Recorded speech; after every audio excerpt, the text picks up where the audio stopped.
Have we heard Mike yet? Yar. Oh, Mike. there he is. Mike has All a mic. Wordplay. I love it. Shut up. Ma, shut up. Good evening, everyone, and welcome to another episode of The Fat Minute. Live tonight from the Donatorium. We have a super stuffed episode for you guys tonight because we have more than our usual number of guests. What the fuck was that? Sorry, I was blowing my nose. I thought I was muted. Oh, is that what that was? Yeah, That's not what it fucking sounded like. I was cosplaying Louis Armstrong with my nose as the We went- trumpet. We went a whole 20 seconds without someone saying sorry. I thought I was muted. Yeah. Well, first guest, Satchmo himself, Zach. Yeah, no, that's me. Also joined tonight by Trevor, Hello. Michael, Good evening. our awesome co-host, BVJ, Yes. and I am, of course, Don John. So how's everybody doing tonight? Good. I sure am. What you said. Best Tuesday I've had in a week. Yeah. Shut up. All right, well, we are finishing off our retrospective of the decade of the 2000s. We're finally at 2009. So because of that, we thought it'd be fun to get the whole crew together on this episode. Oh man, this was the golden age. I love not being able to hear myself think. Yeah. This is my favorite fucking year ever. Well, let's That start. wasn't Let's start. listening, and that wasn't sarcasm. Let's start the golden age off with the swine flu epidemic. Salmonella Fitzgerald. Too close. Everyone gets that. Too close. Too close to Bop, home. bop. I mean, I remember swine flu because I mean this is kind of an interesting parallel to now, obviously, with COVID going on, but it's interesting because with COVID and everybody saying you need to wear masks and social distance and we got to close stuff down, you of course hear people talking like, oh well, how come we didn't shut down during swine flu? And it's like looking back. Yeah, swine flu was serious, but at the same time, I actually knew people who had swine flu, and like, it was just a little worse than the regular flu. Yeah, they didn't die horribly and in fast. I mean, people died. Like, don't don't twist my words. They didn't. Bud. They didn't die horribly. Yeah. Listen, man, I'm still waking up. I took a long ass nap, so all my memories are still rebooting. Well, while he defrags, Blake, why don't you go ahead and talk about swine flu for a bit? Man, I mean, I don't know. It's interesting because when SARS was a thing, I was a little too young to like really pay attention and be aware of it. Right. So a lot of it just kind of went over my head. But by the time swine flu happened, like I was, graduating high school, so I was, I guess, able to be hyper aware of stuff like that. And I don't know. I guess I was partly calm because we had a president that actually knew what the fuck he was doing. Yeah. We knew someone that had it. I remember she texted me during play practice, and she didn't show up. And no, this was months before it. But anyway, she was like, she just texts swine flu, and I'm like, I'm sorry, and she goes, it found me, and I go, oh. It found me. It's sounding more like a paid killer this time. Yeah, like It found me. Like it's a school And it's gonna shooter just find roaming you the too. halls. Yikes. Jesus, we're going. Trevor. All right, we're going full force into this podcast. Trevor, I know what you were just trying to reference there. It definitely was a reach. All the other kids with their pumped up kicks. What? You don't know what that song is about? Oh, it's about mass murder. It's about a school shooter, actually. Like, that song's about a school shooter. Well, yeah, I mean, that counts as mass murder. Checkmate, atheist. Oh, damn. All right, jeez.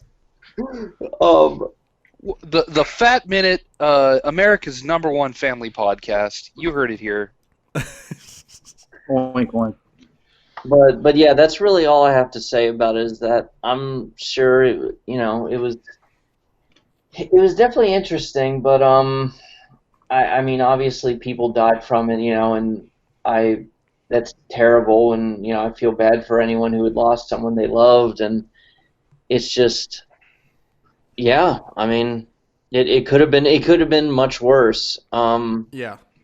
But still, for what happened, for who it affected, it still was surely a nightmare, and I consider myself lucky that I didn't have to deal with it. No one I directly knew had to deal with it.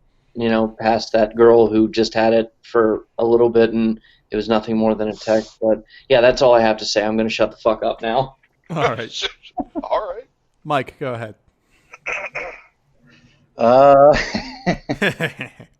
I actually don't. It's weird. I don't really remember this happening. It's so strange. Did you I have kind of it? I kind of want to ask Blake who that person was, but I know you don't want to say the person's name. But I'll tell you afterward, Mike. can you say a word that rhymes with the person's name? That'll Could be you too just obvious. message it to him? Yeah, I will just message it to you, Michael. Okay. Because maybe that'll jog my memory. But no, I mean, I guess in hindsight, it's kind of a good thing I don't remember it because it's, I mean, a pandemic that's not very memorable. I guess that means that's a good thing. Yeah. But no, I feel bad because there's people that died from it. But anytime I hear swine flu, I just think of that Kenny and the Chimp skit on Cartoon Network, Oh my God. where he's Thank you. where he's in the lab of horrible diseases and he gets swine flu and his head turns into a pig. Salmonella Fitzgerald. Yeah, and he gets Salmonella Fitzgerald and like he becomes like a sassy like jazz singer. But yeah, no, I'm sorry, I don't got nothing this round. Trevor. That was the longest next movie I've ever heard. Yeah.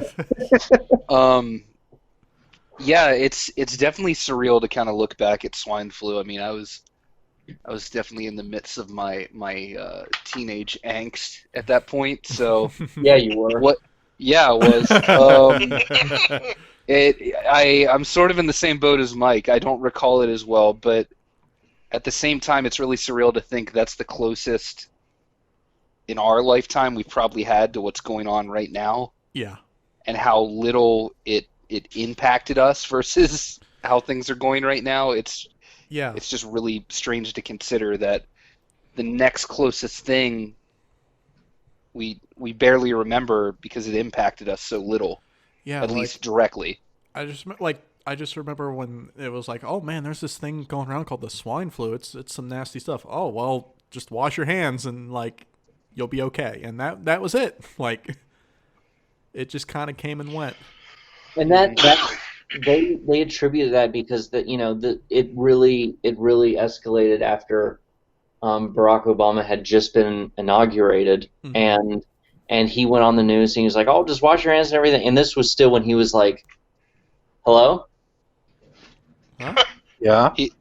Yeah. Hi. He did say that a lot at first when he first was in office. No, Mike. Like he was a little shy if the mic was working or not. my Chrome acted up or something. But anyway, Did it answer you? huh? Did your Chrome answer you? Yes. But yeah, I mean, this was in the very beginning when people more everyone was willing to quote give him a chance or whatever, and they said him saying wash your hands helped a lot, but it was I remember the Bill Maher joke where it was like, okay, well that's great, well next week he's going to teach us how to wipe our ass. but yeah, back to Trevor. I mean, yeah, that's about all I had. It's really surreal to think like something that impacted us at least directly so little is the closest we had to what's going on right now. It's really eye-opening how much of a difference leadership can make. Yeah. Like, I'm not even going to say good leadership just because we've basically had a lack thereof. I'm just going to say leadership in general. Like, but Zach, go ahead. I remember this stuff being talked about a lot. Let's see here. Around 09. Trying to remember what. Trying to remember where I was. He broke out. He broke out his farmer's almanac. God, man, you're trying to make me sound like a boomer, and it's working. I don't like He's looking at his hand, and he's got a big black magic marker on his hand. It just says 2009, and that's it. Yeah. No, I remember this stuff being talked about where a I lot. was. Man, you were 17. You were in school. You were in school the whole time. No, but for real though, I remember this stuff being talked about a lot. I didn't really get it, so that's a good thing. But like, other than that, it was just like a footnote in my mental history. All right. Well, then move on to the next topic. 2009, the death of Michael Jackson. Oh, jeez. Yeah, this is gonna be a bit of a can. This is gonna be a can of worms.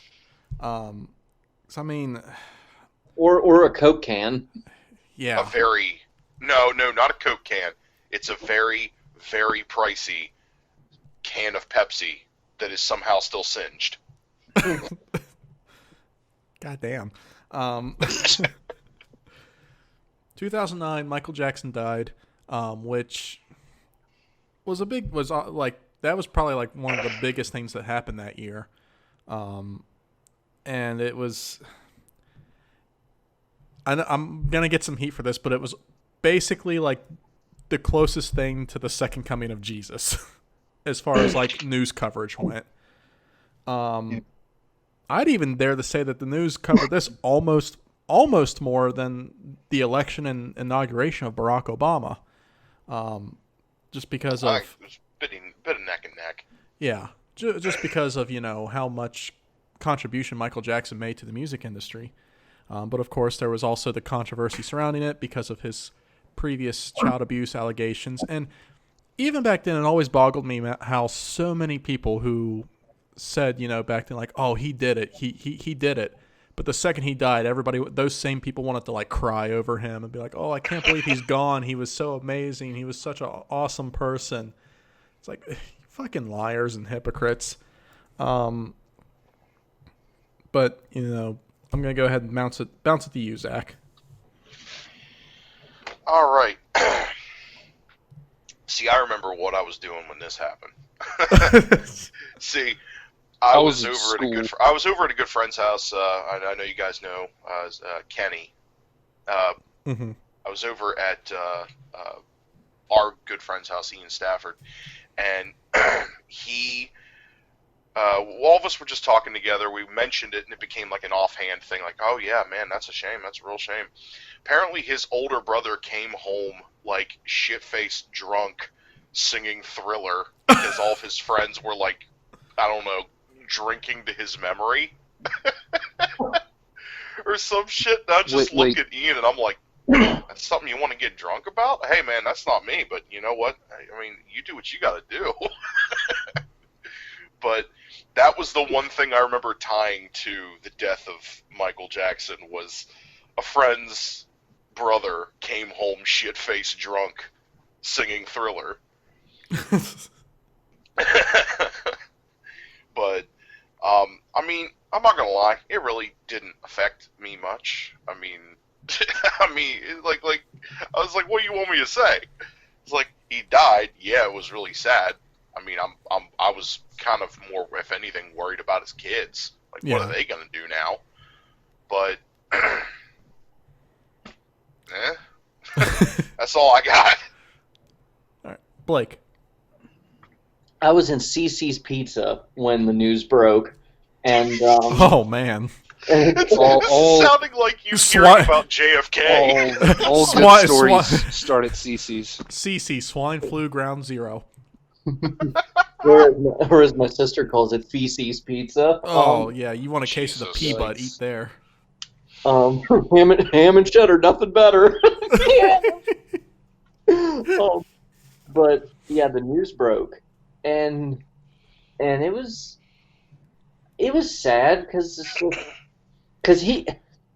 he had barely been dead for any time at all, and his dad went on the news and was talking about all his upcoming projects and prospects. Not the would-be projects of Michael Jackson, his own projects. Like, his son is fucking dead, and he's on TV talking to, like, oh yeah, I'm going to be doing this, this, and that. And it's like, I hope you rot in hell forever. Like, I hate you so much. I mean, he will, but... Yeah, he will.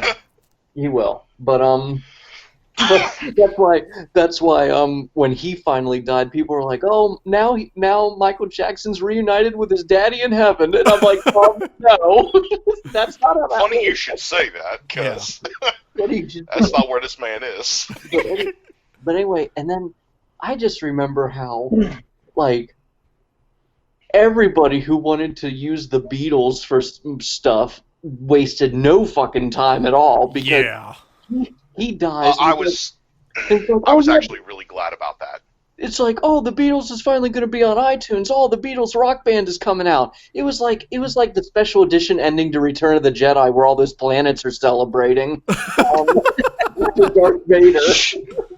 I didn't think of it that way, but now that's all the way I'm going to see it. It's just like, God damn, y'all, like, okay, we get it, like, Yellow Submarine, whatever, but I have never seen a celebration for something that was so overrated. But fuck. Anyway. Okay, I'm ranting now, but Sir, you've already lost the Beatles fans. We need to carry on. Oh, okay, well, fuck them anyway. Ow. Okay, not you. You can stay. Everybody else, everybody else, John Lennon beat his wife, and you're in fucking denial. Jesus. But yeah, no, Michael Jackson, rest in peace. Michael Jackson's. Well, yeah, that's true. Okay, so wait a second. Are we talking about how we felt in 2009, or how we retroactively feel in hindsight because of a documentary? How about both? Okay, well, Yes. You know what? I've heard about the documentary that just came out in the last 2 years. Something About like that. Michael Jackson or the Beatles? Michael Jackson. I like that you've heard about it. No, well, I haven't watched it yet because I'm sure it's hard to listen to. But from what I have heard, it's not looking good for him. But yeah, he probably fucking did it. Yeah, I've never seen the documentary either, and I kind of reached this conclusion before that documentary came out that Michael Jackson probably did those things. Yeah, that's And I didn't think he would have been a kid diddler, but he was. Having watched the documentary, it is pretty hard to refute the evidence that's out there. Yeah. and I get it for a lot of people who don't want to admit that. Like, it's hard to admit that someone you look up to and idolize was a fucking monster. Yeah. Diddler. Yeah. But yeah, so I mean, it's sad that that he was robbed of his childhood, he was abused. So no, it looks pretty bad for him. And but as far as his dad, rotten hell. So that's all I have to say. Boom. Mike. I'm pretty sure I was at home and I found out with my mom, watching the news, and yeah, like you said, Donnie, yeah, it was everywhere, for even months after it happened. It was just all over the media. Mm-hmm. Excuse me. Yeah, no, it was really the passing of a cultural titan, because I mean, I going back to that documentary, I saw some of it. I didn't watch all of it, but yeah, I mean, it doesn't look good for his memory. I mean, I think people disagree because they're like, well, of course it came out after he died because he can't defend himself. But for what is shown, yeah, it doesn't look good. But I mean, I guess regardless of that, just for pop culture purposes, yeah, he was a big deal. You know, he he revolutionized music. Like he wasn't called the king of pop for nothing, and you know, especially back in the day in his heyday, like in the 70s, 80s, and 90s, like he inspired millions of people. I feel like a lot of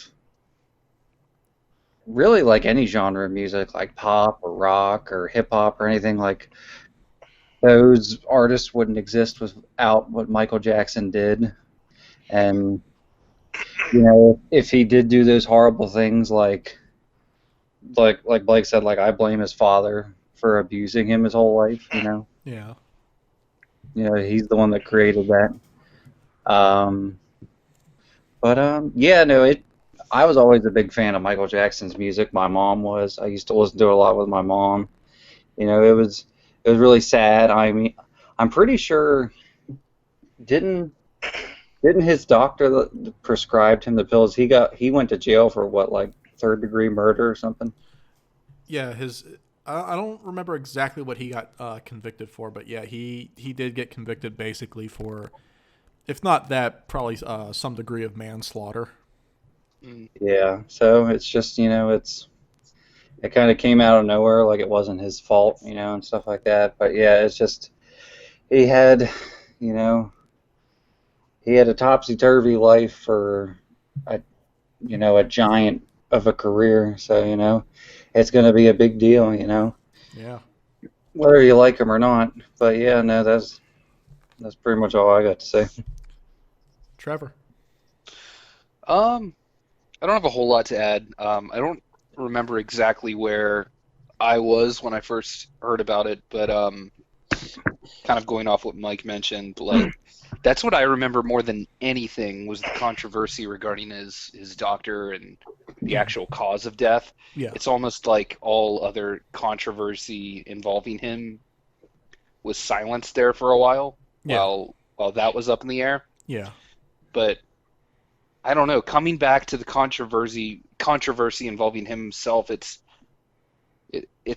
this weird conundrum that you haven't seen with a lot of other people, where it's like, does the accusations against the artist outweigh the medium, which is some of the most iconic music that's ever been created? Right. And it's this weird kind of conundrum that people are still dealing with to this day. But like I said, I mean, after seeing that documentary, you can't refute a whole lot of the evidence against him. Right. But still, I mean, that was when he died. That was a time that a lot of people did come together, though. Yeah. Which was interesting to see.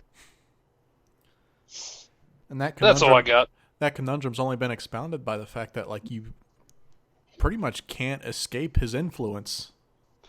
Exactly. Like, not just the stuff he did, but everything that he's like, everything that he's touched in the industry. Like, you go anywhere in the industry, you're going to see some shade of him. well, you've definitely seen, like, since those days, a rise in, like, the whole idea of cancel culture and all that. Yeah. But it's never impacted someone who's impacted the world as much as him. Yeah. So it's just interesting to see that, like, can we separate the medium from the artist? Right.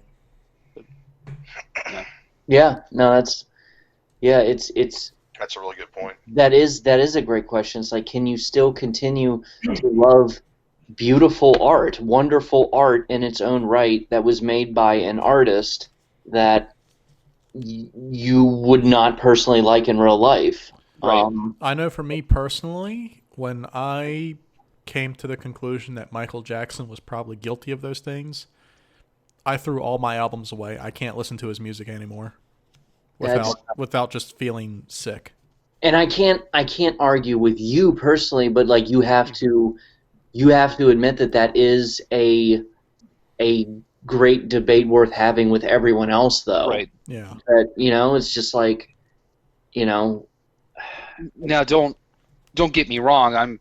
I'm not like a super fan that would like endlessly defend him and refute the accusations that are out there. Mm-hmm. Yeah. But at the same time, I can still listen to the music because I don't know, mentally I can separate these iconic songs from the outlook of the person that created it. Yeah. Yeah, it's definitely hard. I only have like one of his. Yeah, I only have one of his songs on my iPhone, and that's my personal favorite, and that's "You Rock My World." And it's like, it, yeah, it would suck, to just well, I mean, obviously, well, if you think deleting a song off your iPhone's terrible, imagine how being the victim of an abuse feels. But no, it's shit. I guess it's all about empathy, and it's all about perspective. For me, I always feel as though when you encounter a problem like this, where it's an artist, you really like them, you have their stuff, and you want to make a decision of whether or not that kind of thing bothers you. Mm-hmm. I'm always a firm believer in the idea of you make the decision yourself. Don't let the opinions and the motivations of everyone else steer you in that direction, because then it's going to feel like the agency for you to make that choice has been taken away from you, and then you're just going to feel salty about it. Like, for example, with me, I honestly didn't care either way. Not that he did those things, but because of the fact that I was never even a big fan, yet alone a minor fan. So it's like, well, I don't really listen to his music on the daily anyway, so it doesn't bother me. Right. That conundrum of, can I even listen to his music anymore? It was like, well, you don't really do that to begin with. Yeah. So, yeah. But that is a really good question. But would you go out of the way not to listen to the music? Not really, because a lot of the time, whenever it comes on, it's usually like in a department store. Mm-hmm. Like, I'm not going to leave the department store because that song's playing. I might roll my eyes going, oh boy. I have to leave. We're starting to see, like, I guess it's also a whole other different side of it is when, because of the actions and beliefs of an artist, their art can become hypocritical or contradicting. Because, like, whenever I hear any moral or message in Harry Potter along the lines of, don't let anybody tell you you can't be what you don't want to be, I'm thinking, interesting point of view. Yeah. That. Yeah, I don't even, okay. If you look at Exhibit A. Yeah. I don't even know what she did. Not to get us off the rails. I don't even know what she did. All I know is that firestorm started, and I just look out my window and go, oh, wow. She all right. She talked shit on transsexual people. Yeah. Jesus. Yeah, so, spoiler alert, she's a fucking bitch. That's a good comparison, like J.K. Rowling. I mean, she's still alive, but, like, I don't know. I don't know. Maybe she is dead. It's that same She's idea dead of in our separating the hearts. medium. She's dead inside, yeah. But no, like, I've always believed you can separate the art from the artist. I don't think anyone should feel ashamed for liking something and then finding out later, oh, well, the person who made it was an asshole or a monster. Right. I think also when something like Michael Jackson, the musical artist, became bigger than Michael Jackson, the human being. Because when you're out there and, like, society and, like, the whole world, like, is looking at you and you create something, it becomes bigger than what you really are, and it's not really you anymore. It's the world in a way. Yeah. It's like You're talking about a persona and a performance. Right. Yeah. Like, someone who, there's a difference between, like, a performance or a piece and, like, what a person is day to day. Like, that's not, a song doesn't make you who you are. A painting doesn't make you who you are. Yeah. If you like something, you like something. That's how I feel. Like, one of my favorite horror movies, Jeepers Creepers, I liked that movie when it came out. And when it came out, I was, I don't know, like 11, 12 years old. And then I found out when I got older that the director is a child molester. Yeah. And it's true. Like, he went to jail for it and everything. But Yeah. it's one of those things that's like, it doesn't tarnish my feelings of the movie. Well, really, if anything, it's a horror movie, so it kind of makes it scarier. But Oh, Jesus. no, really, watch the movie with that, with knowing that. But like, it's still a good movie. And my thing is like a movie was also made by other people. Like there's other people involved. There's the actors. There's the crew. I was about to say that you're also that's an interesting Yeah, no, go ahead. and Yeah. differing point of view because you're also admiring Hello? the acting. Hello, Hello. hello, Hi. I'm here. Okay. Continue. Well, no, Michael I was think I saying. lost everybody. Are we all good? I'm good. Yeah. Yeah, I couldn't hear anybody for a second. Oh, okay, Whoa. And anyway, long story short is just you're also God damn it. You were also admiring the acting performance of Justin Long in that movie, and like you said, the cast and crew. Yeah, Right, and the same thing with Michael Jackson. Like, I mean, not to shit on him again, but like a lot of people say he didn't write his own music, which, so there's their songwriters, there's like the music producers in the studio that edit the music. Like he didn't do all that. Like there's so many components to like the art and the media. Mhm. I don't know. It's just, and I'm a fan of his music. I'm not like his number one fan. Like I don't even own any of his albums, and I don't have posters of him on my walls. But I respect what he did to change like culture, and and I understand the impact of his music. But like him as a person, he was most likely a monster. Yeah. But it's like that doesn't change what he did. Right. It doesn't change what the artist did. yeah. Yeah. Well, interesting points. Definitely worthy of an entire conversation in and of itself. But we're going to move on to the final cultural topic for 2009. The first year of Obama, specifically his inauguration and the road to Obamacare. Obama! Game fair. I mean, that inauguration, I remember like watching that on TV and just like immediately knowing like this, like, I mean, I guess technically every inauguration is historic for better or for worse, but I remember this one being like, yeah, this is like I guess a new era for America, really, in a lot of ways. And I just remember from day one, the second he, got inaugurated and got into the White House, it was immediately trying to get Obamacare pushed through. And what a fucking uphill battle that was. And I mean, still to this day, they're still trying to fucking chip away at that. So many, like, chewing tobacco laced tears.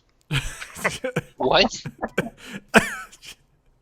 All right. Okay, I love it. so I'm always under the impression that every time, like, I look back at the Obama years, there are so many god-awful, like, redneck people that had such a huge fucking problem with it that, I mean, I didn't want to, like, make a weird joke about it, but my original thing I was about to say was so many skull-laced tears. Hmm.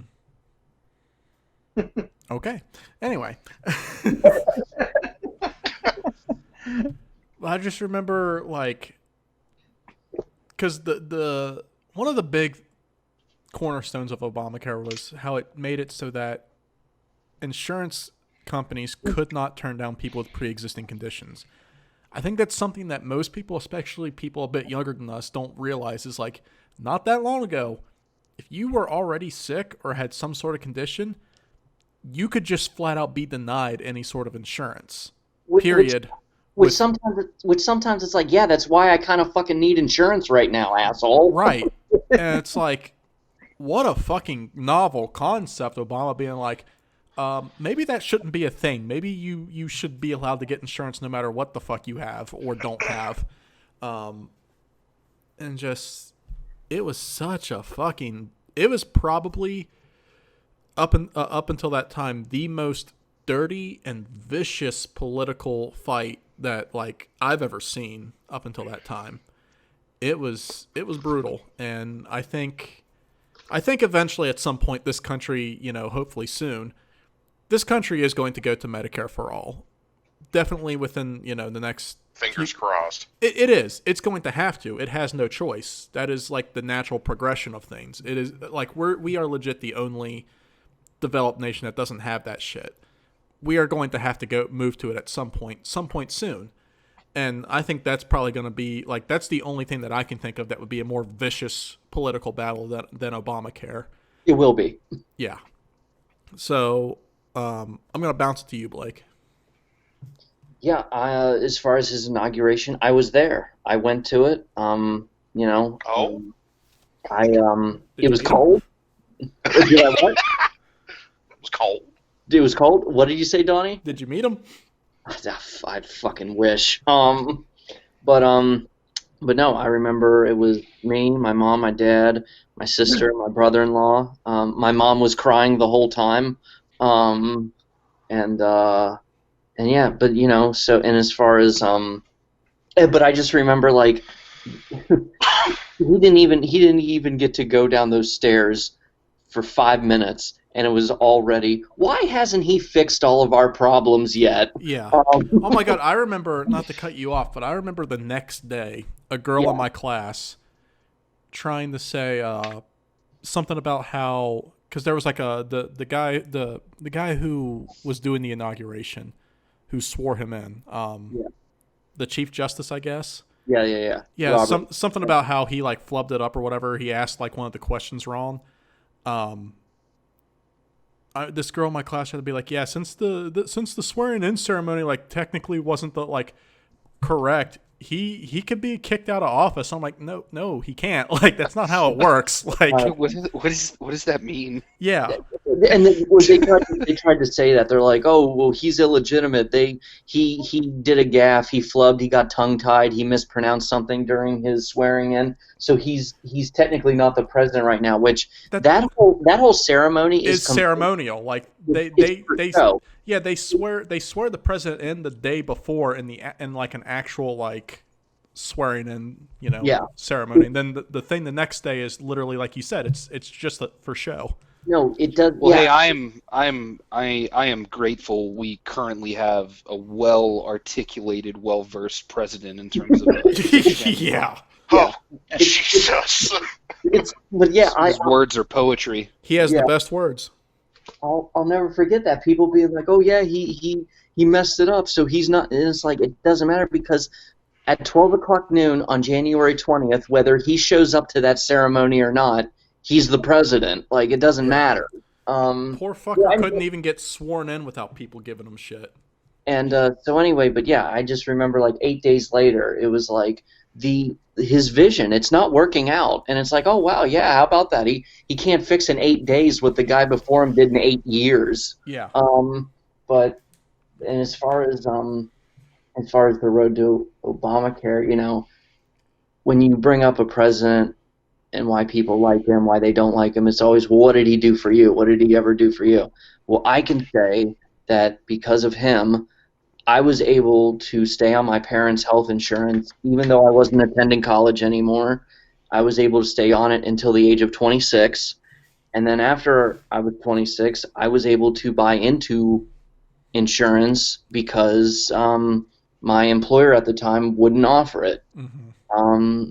And then, so he did that for me. So I can say, like, my life was genuinely better under him. I also slept better.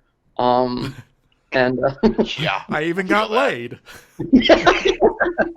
I mean, yeah, exactly. I got paid a couple times. Yeah. This entire conversation is the exact opposite of that one meme where it's like, checkmate, liberal. If Obama was so great, why did my wife leave me? Because you backed the wrong side. But yeah, now, God damn it, y'all made me lose my spot. God damn it. Now, God damn it. God damn it, Bobby. But yeah. So, and as far as the pre-existing condition thing, I mean, if you want a real glimpse into how evil the opposing side is, they tried to make rape a pre-existing condition a few years ago, which I'm going to repeat that for you right now. If a girl had been raped, they were like, we should make it so she can't get health insurance after that. That's like just so goddamn evil. Yeah. I can throw up. That's like that's not an exaggeration. That's not hyperbole. He's like, yeah, that's a thing. No, that is something they tried to do. Yeah. They tried to make rape a pre-existing condition. In but, Trump's first year, that was like, Obama's first aim was to try to improve healthcare. Trump's first aim was to fucking try to tear it down. So yeah, but yeah, no, I got to gush over Barry last episode enough. I will pass it along now. All right, Trevor. I don't have too much to add on this topic. I mean, this was definitely one of the first inaugurations I remember viewing firsthand. Mm-hmm. I wasn't there. I wasn't as cool as Blake. It never will be. But it was cool. It was cold that day, so I was very judgmental of him for the next 8 years. So, but yeah, I mean, I definitely remember the uphill battle that was Obamacare and how somehow it's still an uphill battle today. Yeah. It's a nightmare. Yeah. But yeah, I'll keep things brief on this one, but it was still probably one of the most memorable inaugurations for me in my memory, at least so far. It's definitely difficult to talk about Obamacare considering who just got put on the Supreme Court today. Yeah. Oof. Yeah. It's going to be a rough couple of decades here in America. Wait, is this a liberal podcast? I got some bad news. Yes, it is. Hold on a second. now for our next bit, we will play Mad Libs with a copy of the Communist Manifesto. Why don't those boys stick to podcasts and stay out of politics? Hey, Mike. listen. You're here to entertain us. Mike, go ahead. Oh, okay. You're here to entertain us. That's the one I like. Stay out of politics, says local electrician. Pretty much. Man Yeah. at Walmart parking lot says, "I think you people should be off the air." Also, we had someone in the chat, shout out to Grom Talon, hope I'm pronouncing that right. He says, I wish Obama could have had a third term. Yeah. Hey, I want fucking to madman. give that member of chat a kiss. All right. It's Merry Christmas, not Adam and Steve. Yeah. Yeah. Oh man, those Starbucks cups Oh, really God. caused a big stink. Freedom fries. The big stink. All right, okay, let's throw it back to Mike. Okay. I'm trying to think what. I feel like Who was Obama? yeah. who that guy from Chicago? What? Okay. I'm trying to think. I feel like I saw it in school, but like I don't know if that was like a rerun or we were watching something else. Was the day during? Was it during the week? That's where I saw A re- Obama a rerun in school. I don't think they would call it a rerun. It's third time this week. Was it during the week or was it the weekend? He watched the Obama inauguration on UPN. Yeah, have you seen it? Man, I'm fucking done. Yeah, me too. I'm done. TBS Superstation. they, Dinner and a they movie. put it in between Steve Harvey show reruns. Yeah. Okay, we need to stop. Wow. But no, in all seriousness, look, was it on the weekend or during the week? What, It the was inauguration? Yeah. It was a weekday because I saw it in school. Okay. Yeah. So, yes, I'm remembering. I remember seeing it in school. I think it was a Monday. Okay, so I think I was in Mr. White's class and they were showing it on TV. Mm-hmm. Yeah, no, I mean it was a big deal. You know, he was the first, African American president. You know, he changed a lot for the country for the better. And yeah, I mean, you guys really have said a lot already. The past couple of years have just been trying to tear it all down, which really sucks because I feel like I I don't know how to explain it. I feel like the people who are on the other side of the board, I just, I guess they're just stuck in the past, and like they're afraid to admit that this country isn't the greatest country in the world anymore. I You know, love that speech from that show. yeah, like Well, it's I that's what I was thinking about. Yeah, it's like, but it's true. It's like, so many countries are thriving and we're not. Yeah. And like well, I they, saw it. no, go ahead.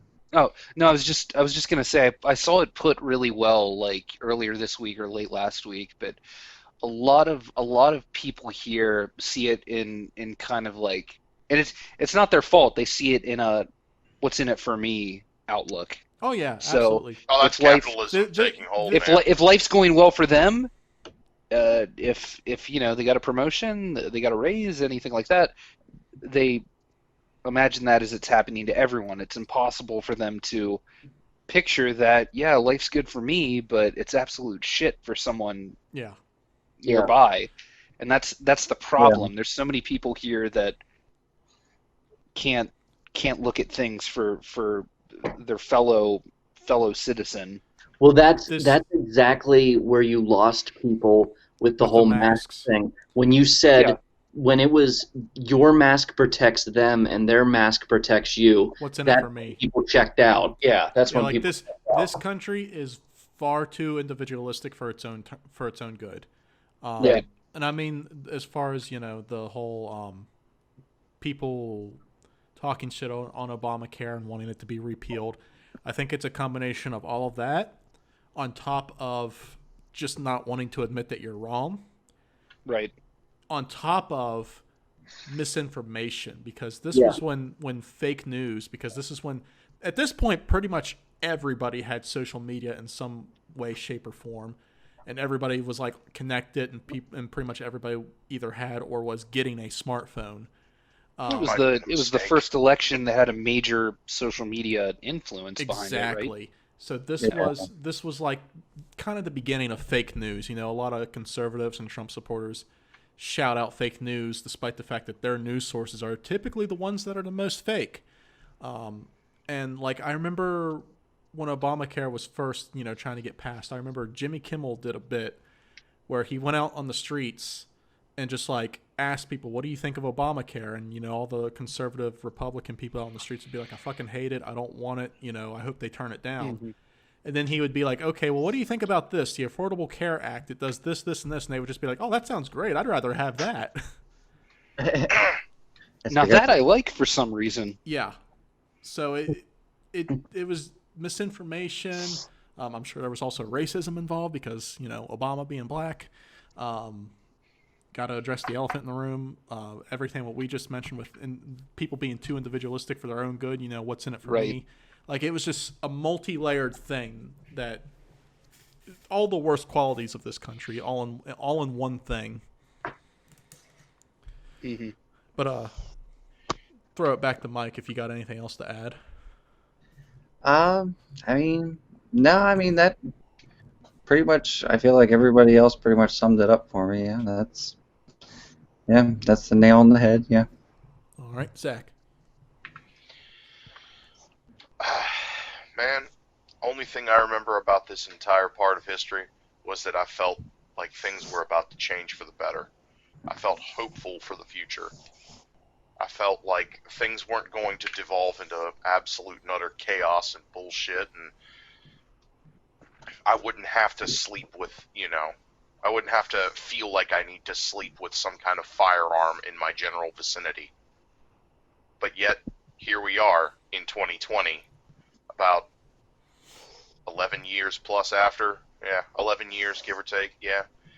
And, man, I miss 2009.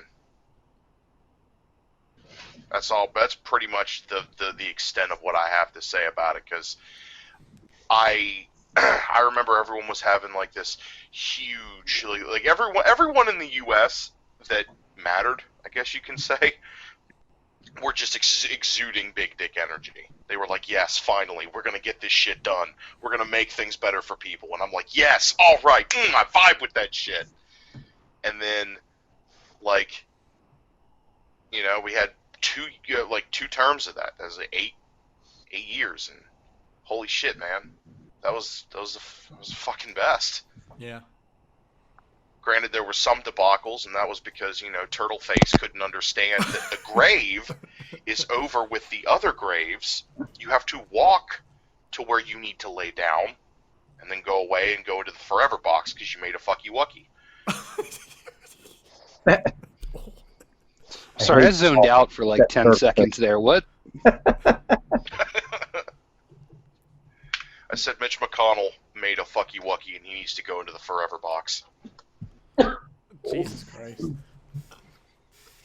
All right, well. But yeah, that's pretty much everything on my end. I just felt more hopeful for the future. That was the best feeling in the world, and I wish we could reattain that. All right, well then let's move on to the fun part of the podcast. Now we're done with culture. We'll move on to movies. First one in 2009, Watchmen. Watchmen's a cool movie. I'm not a huge fan of Watchmen in general. It's not one of my go-to graphic novels, but I mean the movie's cool. Gorgeous movie. It's a very well done movie. I think it's too damn long. I think it branches off from the main plot so much that near the end you just kind of like you kind of forget that there's like a nuclear holocaust on the horizon. That's just my personal take on it. The only character that I really found interesting in the whole movie was Rorschach, and he's not a good character he's not a good person, I should say, to begin with.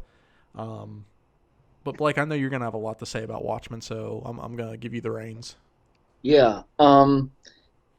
Basically, every movie on this list could be, and I know I say this, I've been saying this a lot with a lot of stuff lately, but all these movies could be their own episode. So I'm going to try my hardest to be very brisk and or brief with each movie.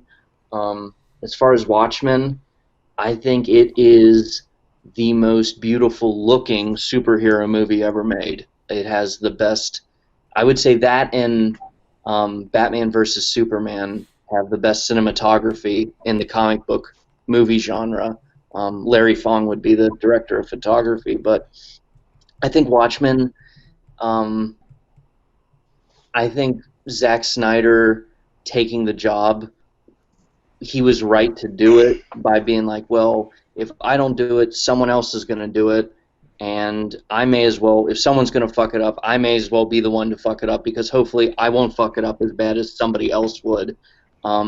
Ultimately, I think he did accept a thankless job, but I think he made, for 2009, for a movie that went into production in 2007, well, I mean, it had been in production hell for like Ever. 2 decades, but as far as an actual production that went in like in 2007 and went in until 2008, I think he made the best possible and for sure the best looking Watchmen movie that could have been made for that time. I think it is outdone by the HBO show, which, if anyone's listening and they have yet to see the 2019 show on HBO by Damon Lindelof, it was masterful. But I mean, also it's a sequel to the book. But as far as a adaptation, I think the one point that doesn't get brought up enough about the Watchmen movie that's really interesting is that Zack Snyder basically inverted the violence, which, when the squid happens in the book and it kills all the people in New York City, it's like horrific, it's gruesome, like they died horrible, grisly deaths. Whereas in the movie, it's basically just an energy blast of Dr. Manhattan's signature, and it's cleaner and more sanitized. But then there's all these other moments in the movie. Yeah, because they're pulled apart atom by atom.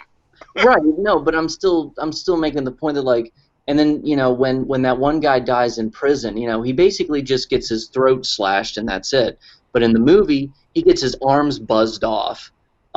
Which it's still a very interesting thing. I like, he inverted the violence. He he made the most horrific part kind of cleaner and more sanitized, and then he made the not so bad parts, more grisly. So I think that's interesting. I think everybody is perfectly cast other than Matthew Good as Adrian Veidt, Ozymandias. He is the weak link. As far as Jackie Earle Haley as Rorschach, he's amazing. Mhm. Jeffrey D. Morgan as the comedian is awesome. Well, I mean, Just all one big joke. he does a good acting job. the things the comedian does are not awesome. And then as far as like Malin Ackerman as Silk Spectre, she's okay. She's all right. I think she suffices. The one person that is actually better in the movie, I think, is Patrick Wilson as Night Owl. I think Yes. he is slightly better in Yeah. the movie.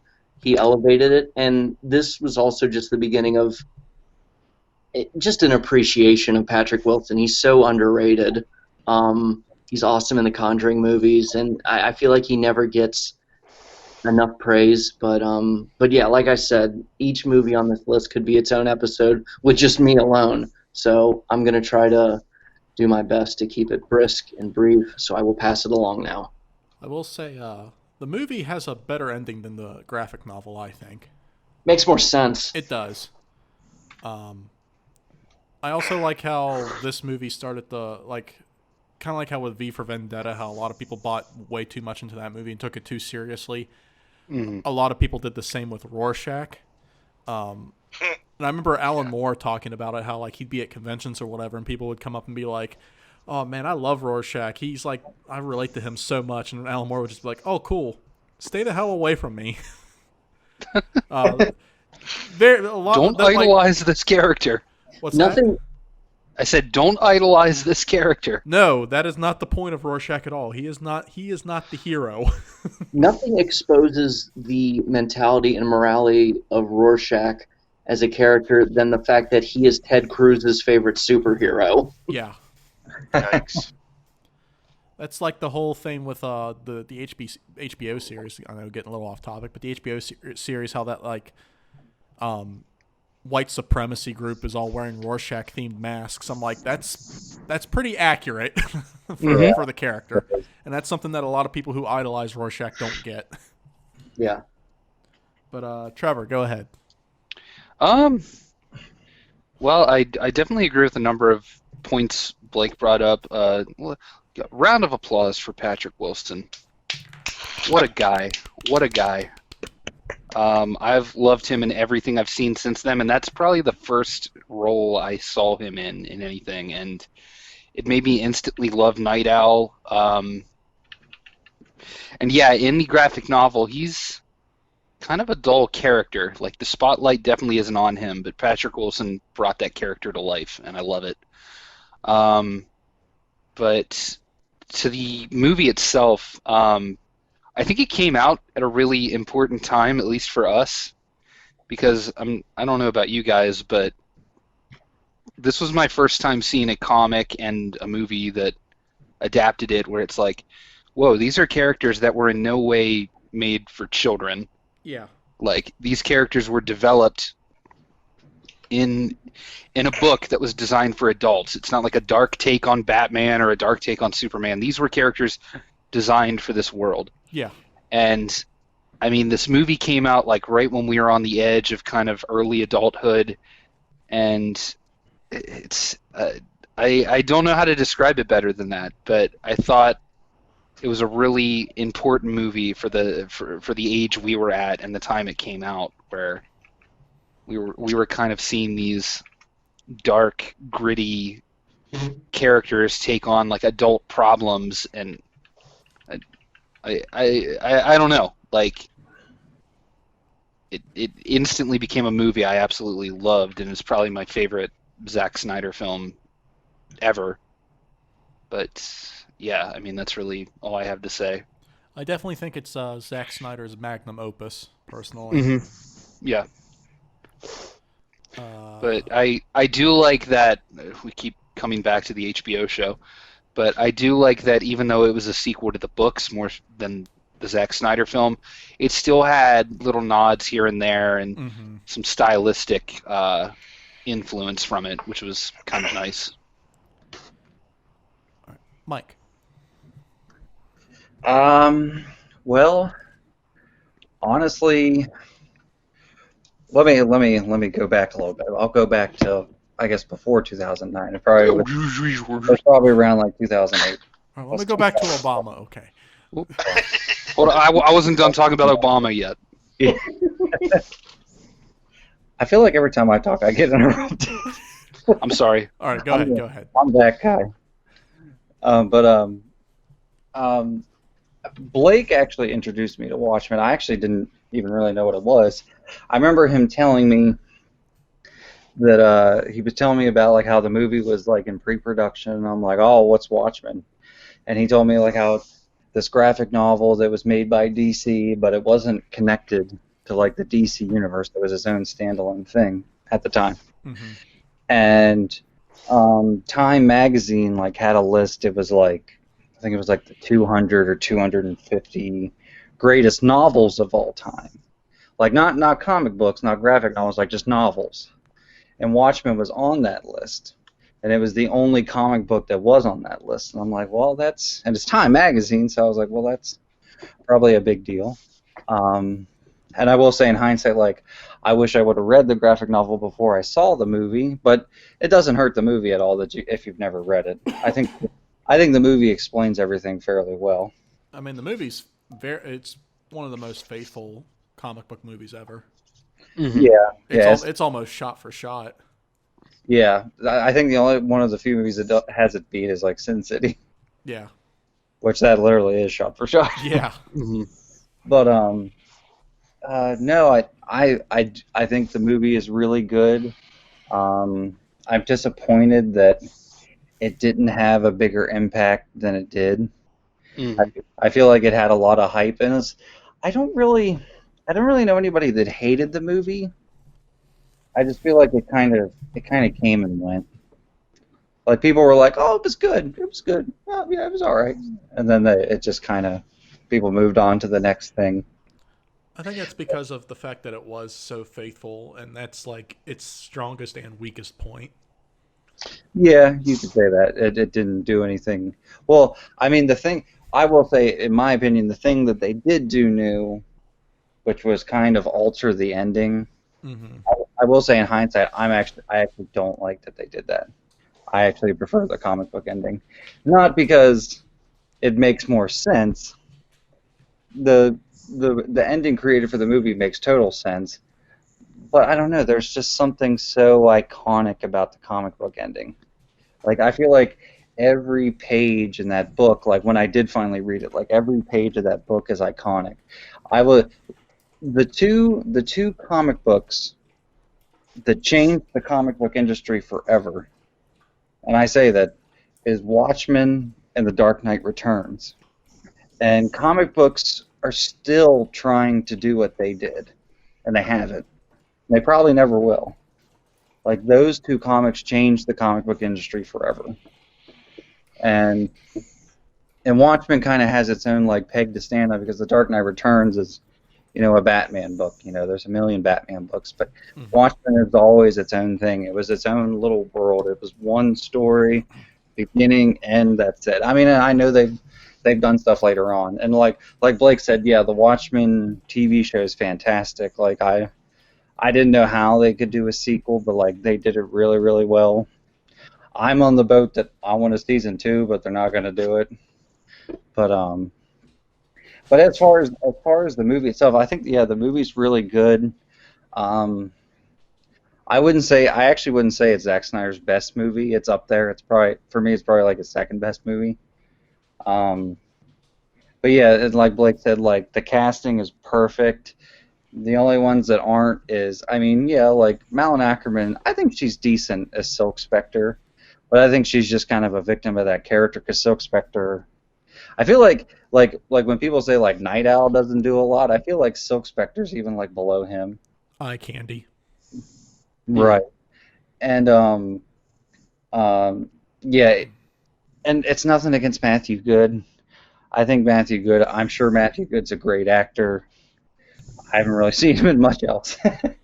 maybe that's a bad sign, but he did not. He was the he was the weak link, and it's a shame because Ozymandias is kind of like, he's essentially, I mean, spoilers, he's essentially the villain of the story. Mm-hmm. And he's so important to the story. That twist in the book is so profound, and he just did not sell it. It's like the first time you see him, like, it's like, this dude's a fucking creep. Yeah. It's like Veidt is supposed to be, he's supposed to be charming, and he seems like he's sincere and sophisticated, and going back to the show, Jeremy Irons as like older Adrian Veidt is perfect, absolutely perfect. Yeah. He just oozes charisma, and it's one of those things. It's where you can't help but like Veidt, and you don't like Veidt in this movie. He is not likable, and that's the thing. He's supposed to be likable. He could blow up millions of people, and you still like him. Yeah. That's how charismatic that character is. Well, I remember They took him from likable and they made him ominous, and I think that was the big oops. ominous and also just obvious. Like, I remember when we went to see it, and literally, like, the first time you meet him, it's like in that office, and he's being interviewed by the photographer, and it's raining outside, and he's about to have a quick meeting with Patrick Wilson.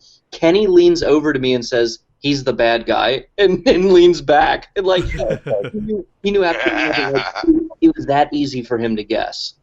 Yeah, and that's the thing. Like when you read the book or when you watch like the show that takes place, it's like decades after. It's like supposed to be like modern day from the 80s. Mm-hmm. It's like you got to think about it. Like you're watching Jeremy Irons is like he's so likable in this. He's so charming and so funny.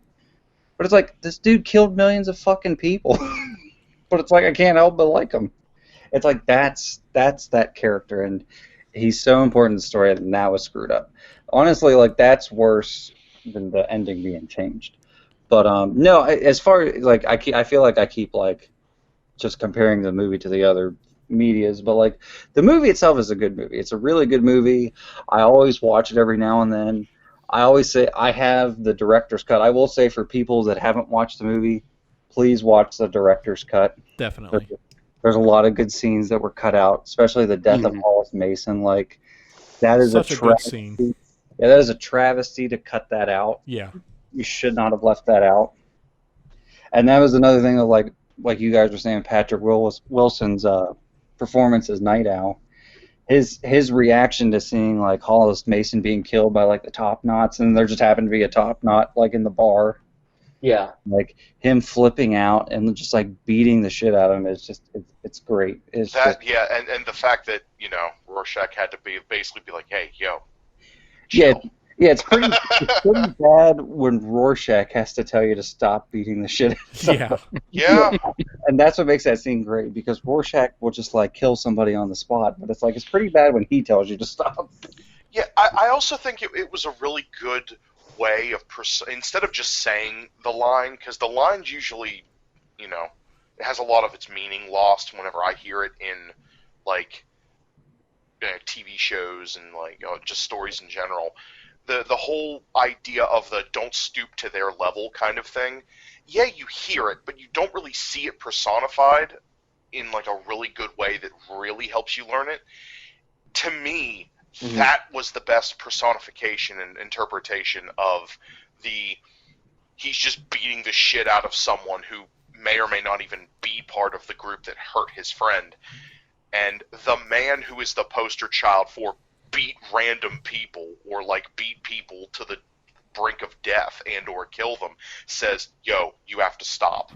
It's like, it's not so much don't stoop to their level, it's you have stooped to my level and I think I'm an authority on that.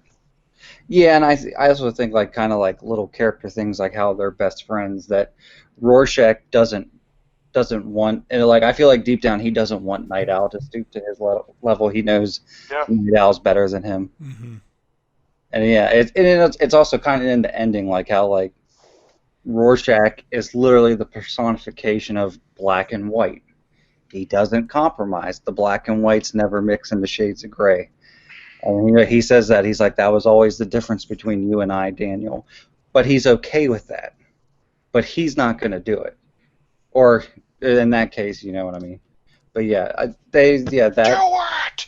that was one of the best parts of the movie. I think they did a really good job showing like Rorschach and Night Owl's like friendship and dynamic. But yeah, no, yeah. Overall, it's a good movie. Yeah, definitely watch the director's cut. I will say I haven't watched the final cut, but it's just throwing in the animated Tales of the Black Freighter, which I mean, in the context as a comic, like it's kind of cool. But I understand, yeah, why people wouldn't want to watch that. But yeah, that's about it for me. Have any of you guys read Doomsday Clock? Just No. little. Not yet. I've seen little bits and pieces. Starts off good, drags in the middle, and has an interesting ending. I saw that I don't know if it's been released yet. There's a new like Rorschach comic coming out. Yeah, I can't remember if it's already released or if it's getting ready to release, but yeah. Yeah, I guess it's supposed to be somebody new. Yeah. But yeah, I know like I didn't really read them, but like I know Blake like bought all the Before Watchmen when they came out. I think you liked them for the most part, didn't you, Blake? Yeah, I didn't finish them. I did the Minutemen, and I did Silk Spectre, I believe, and I need to get around to reading the other ones. I'm really bad when it comes to finishing comics, which is pretty sad. Like I even have ADD with comic books. But Zach, you got anything to add for Watchmen? It was, to me, I don't really ask too much of movies. I'm just like, don't be bad. It's just don't be bad. when I watch your movie, don't show My me movie? through your you know Don't what I mean. talk about Listen, my man. movie. Listen, bitch. It's when you show me the product. I don't want The to product. through the product. I don't want to see that it seems as though you were doing this to get money and not that you were doing this to tell a story. Like, for example, Hitman Agent 51. Yeah, like it's so hard for me to name that movie because I keep like trying to It's so brainwash bad. myself that it doesn't It's so exist. bad he forgot how to count. Yeah, exactly. Agent 101 Dalmatians. It doesn't even matter at this point. That was just them trying to make a movie. It wasn't them trying to tell a good story. that is And honestly the definitely worst see it. fucking movie I have ever seen in a theater. I Yeah. wanted to walk out so bad, but it was a train wreck. I'm like, how bad can they fuck this up? But Watchmen didn't do that. I saw that. That shit was made with, like, love for the medium. Mm-hmm. You heard it Right here first, down- folks. Jesus. Watchmen, Even right... better than Hitman Agent 47. But no, seriously, though. Kogel's hot take of the evening. Okay, let him finish. Let him finish. But no, I'm sorry. just that movie, even right down to the cinematography, you could tell that they really saw something in the book itself, the comic book, and they wanted to recreate that. Like, you saw like an excitement of, I want to bring this to life, and I really do appreciate that, because not a lot of people do that nowadays. It's just Oscar bait for Miles to see. I One hate that shit. one more point that I wanted to bring up was that Christopher Nolan made the point that his only critique of the Watchmen movie was that Zack Snyder made it too soon, and that he should have waited another like 5-10 years to release it and have it be a critique of the superhero movie genre. And Zack Snyder said, yeah, if anything, I should have waited a few more years, because in a way it's kind of like the anti-Avengers. Mm-hmm. Which, that was one thing that was brought up, is that maybe like people would have appreciated it more. Maybe like like outside mainstream people would have appreciated it more if it had come out later during the MCU. I don't know. Mm-hmm. No, that's a really fair point. All right. Well, next. Now it's movie. funny because we do have kind of an anti-Avengers with The Boys. Yeah. Yeah. Let's move right along to our next movie. I Love You, Man. I Oh, love you too. Oh, you thank too. you. You want to come over, touch butts? No. Well, fuck you too. If you wear a mask All on right. your butt, That reminds me of that one meme where it's like, the government told you to wear a mask and you did it. Aren't you glad they didn't tell you to wear a butt plug? What Jeez. the fuck? that's like the 14th time you've brought up butt plugs today. Why do you keep saying this? Yeah. yeah, exactly. Okay, no, seriously, Blake, Oh, boy. Blake, is this something that was said?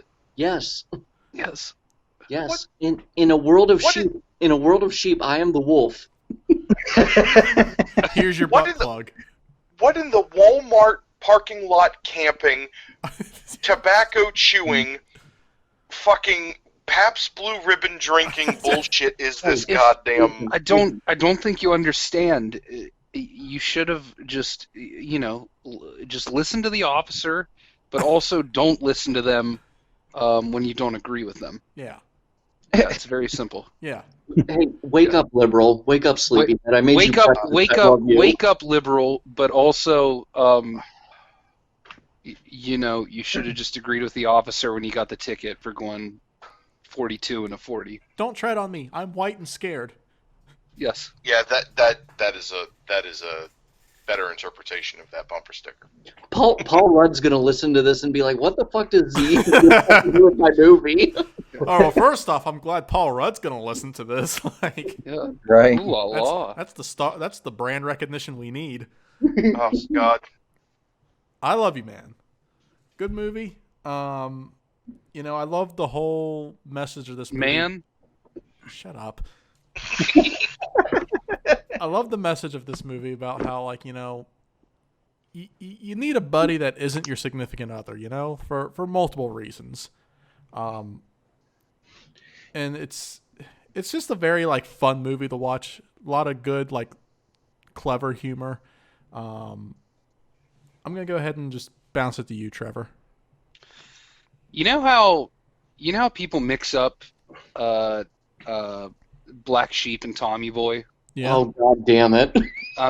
That's this and Forgetting Sarah Marshall are like that for me. I can definitely understand that. Yeah. On another note, before I get into the movie itself, what happened to Jason Segel? I miss him. He's still showing his bare ass to everyone.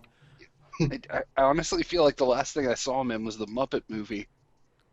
He was Oh, in that- How I that- Met Your Mother. That's a fate. That's about That's a it. fate worse than death. Well, yeah, if that was still going on at the time, I can't remember. No, the Muppet movie was good. But he kind of like dropped off the radar. It's surprising to me because he was funny. He was talented. He was in like the opening party scene of This Is the End. He was talking to Kevin Hart, and then that was the last I saw Stuff him. my face with cake. Oh. That's why he died, and this is the end. Yeah. That was real. That was real. This is the end. It was nonfiction. Yeah. What do you mean this is the end? We got another movie coming out. Do the laugh. I'm the pickle man. I'm the pickle man. Pregnant? What do you mean with all like I want a baby? New movie on HBO Max. I'm the pickle man. Yeah. Hashtag save our children. Jesus Christ. No, but I back to the movie itself. I used to find this movie really entertaining. I haven't revisited it in a lot of years, but I thought Paul Rudd and Jason Segel really play well off each other. It really surprised me they didn't do, at least in my mind, they haven't done really anything else together since. No. Yeah, but no, I mean it wasn't really stand out for me. It's not one of my favorite comedies ever, but I do kind of miss those Jason Segel comedies we got every few years. Yeah. It's about all I have. Zach. Shit, I barely remember this movie, but I do know. Mike. I kind of. It was good. It was okay. It was okay. You just That's said the you one- don't remember it, liar. Said I barely remember it. I'm kidding. That's true. You did say Listen. God. Listen. Isn't this the one that had Lou Ferrigno in it? Yeah. Yes. Yeah. Okay. Yep. I remember this movie. It was decent. I really liked it. It's not something that like I would watch every night, but I mean, it's one of those ones where you pop it in every now and then. You're like, Well, oh shit. I wouldn't watch would any hope movie not. every That night.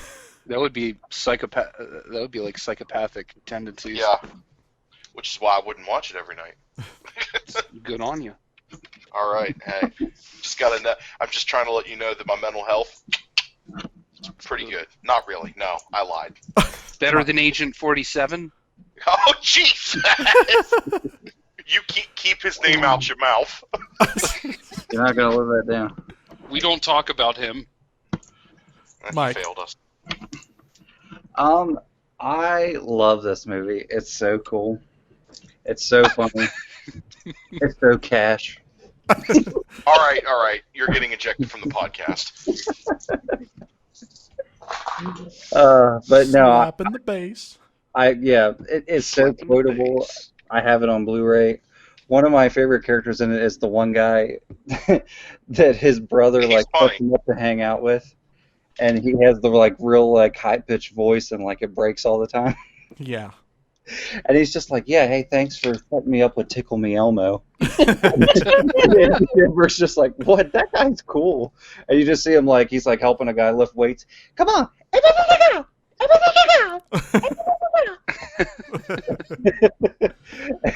And Paul Rudd, he every time he does an impersonation, he makes it sound like Sean Connery. Or he makes it sound like a leprechaun. Why don't you get Sean down to my Connery, the jeans, money leprechaun. pussy, and into my car? Why don't make everything sound like a leprechaun? I mean, not much to say. I mean, it's an hilarious movie if you haven't seen it. Yeah, Paul Rudd and Jason Segel, like they just have such great chemistry in that movie. They're so funny. I'd love to see a movie with those two again, but where they switch characters. Yeah, like where Paul Rudd's kind of like the cool guy. Yeah. Yeah, that would be cool. And yeah, and like Jason Segel's kind of like the awkward guy, the bumbling guy. That would be really cool. I mean, maybe one day. You never know. I mean, there is dinner for schmucks. Yeah. Yeah. Jason Segel wasn't in that. No, he's not. No, but I thought Paul Rudd was. Paul Rudd's in a lot of movies. Yeah. Nah, man. It's okay. We'll see him in Ant-Man 3. Paul Rudd was the straight man in Dinner for Schmucks. Yeah. He's like now Jason Segel, which schmuck was he? Which of the schmuckles was he? Listen, if you like your Paul Rudd fix, go watch Dinner for Schmucks. If not, if you're looking for Jason Segel, sorry man, can't help you. It's a schmucking good time. now I want an Uncrustable. I think they did a cross promotion. Next fucking movie. I didn't get to talk yet. Go ahead. Anyway, I love this movie. I adore it. It puts me in a good mood. It just makes me happy about life. It is just a feel-good movie. Mm-hmm. I love their chemistry. I love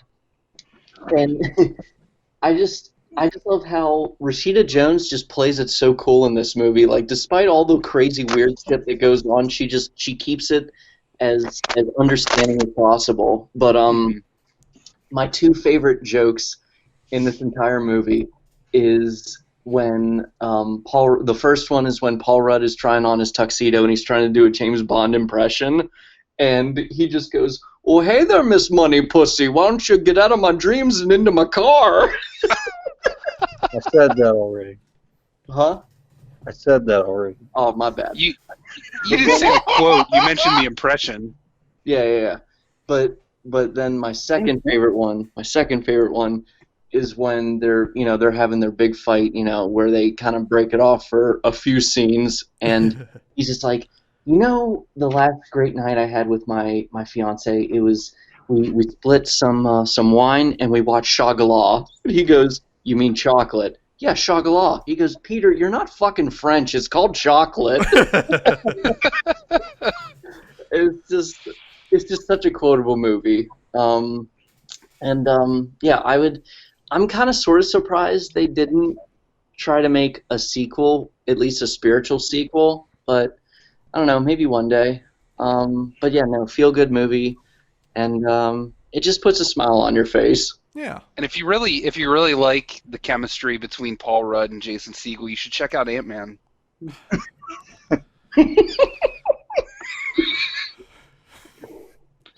Next movie. He was the Wasp. I'm just gonna keep quiet. Are you in hell? What happened there? Are you in the void? He's in the ether. I'm in the box. Yeah. Oh my god! Actually, where the fuck are you? He clipped through the floor. He's infinitely Get falling. more tissue because I needed to blow my nose. Oh, okay. All right, next movie. He's X-Men Origins Wolverine. Yeah, you see, that's everybody's like first reaction when that movie's brought up is that. there goes my indigestion. Yeah. Yeah. Now, I'm not saying this is a good movie, but when I watched it, I mean, like, I didn't hate it. I didn't go, oof. I didn't, want to throw it in the trash or anything. I was just kind of like, well, I pretty much got what I expected. I got a cheap Hugh Jackman popcorn flick. I mean, it's definitely bottom tier as far as the X-Men movies go, for sure. But like I said, it's very much what you see is what you get. It's a cheap Wolverine action flick. I will say, though, ironically, the video game based on this movie was fucking awesome. I don't know if you guys ever played that. It was on the PS3 and the 360. I always heard it was really good. Yeah, like, it's weird. It's one of those weird moments where the video game based on the movie is better than the movie. Partially because the video game goes all out and is, like, M-rated and is gory and bloody as fuck. It's awesome, and it's a ton of fun. Nice. But the movie, yeah, it's not great. It's not good. It's a mess. It's disorganized. It's also got some really shitty, cheap CGI in it, especially with Wolverine's claws that were done so well in previous movies. Yeah. Like, I remember seeing those claws in this movie and being like, is that, like, I'm like, the claws in the fucking 90s cartoon look better than this. But like I said, at the end of the day, when I saw it, I was like, that's pretty much what I expected out of this. Mike, you're the X-Men fan here. Go ahead. Funny thing about X-Men Origins Wolverine, we actually saw this more or less for a good bit of the guys saw it for my 18th birthday. Mm-hmm. I remember, we were all pumped because, we all liked the X-Men. I've always loved the X-Men. I love the first two movies. I mean, I don't love The Last Stand. Yeah. And so I was really excited for another X-Men movie after that. And I mean, there was a joke. It was these old YouTube videos where they made like action figures talk. Mm-hmm. Somebody was talking to like a Wolverine figure. It was like another figure, and he's like, oh, he's making another X-Men movie. He's like, yeah, but this is a movie about me. And they're like, well, weren't all the other movies about you? Yeah. I mean, Not wrong. I always thought that was kind of funny, but no, I remember like hanging out, going to see. I remember specifically like Trevor was like super excited to see like Deadpool in live action. It was his first on-screen appearance. Yeah. Yeah, I remember. And how they fucking wasted it. Absolutely. Well, for a while, I didn't know about what happened to him in the third act. I mainly knew, Wade Wilson's in it, and he kind of does the quippy stuff, and that's cool. And I was really excited for that prior to the movie being out. Yeah. Yeah. and then it happened. Well, what happened to him is another story. Yes. But no, I remember. it was one of those things, and I feel like this happens to me a lot. When I see a movie I'm excited for, I feel like I'm in denial after I see it. I'm like, yeah, that was decent. It was enjoyable. It was fun. And I feel like as time goes on, as years go on, and I watch it again and again, that movie just gets worse for me. Because just honestly, like the little flashbacks in like X-Men 1 and 2 of like seeing Wolverine's backstory are better than that whole movie.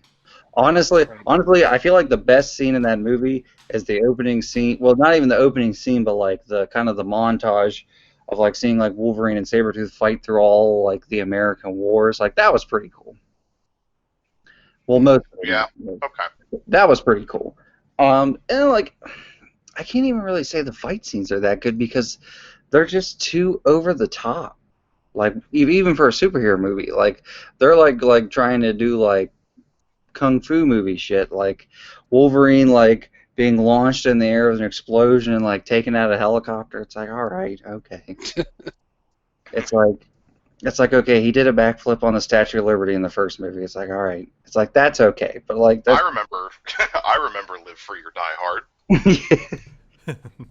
But yeah, it doesn't hold up, and I feel like that movie is literally like fan service the movie.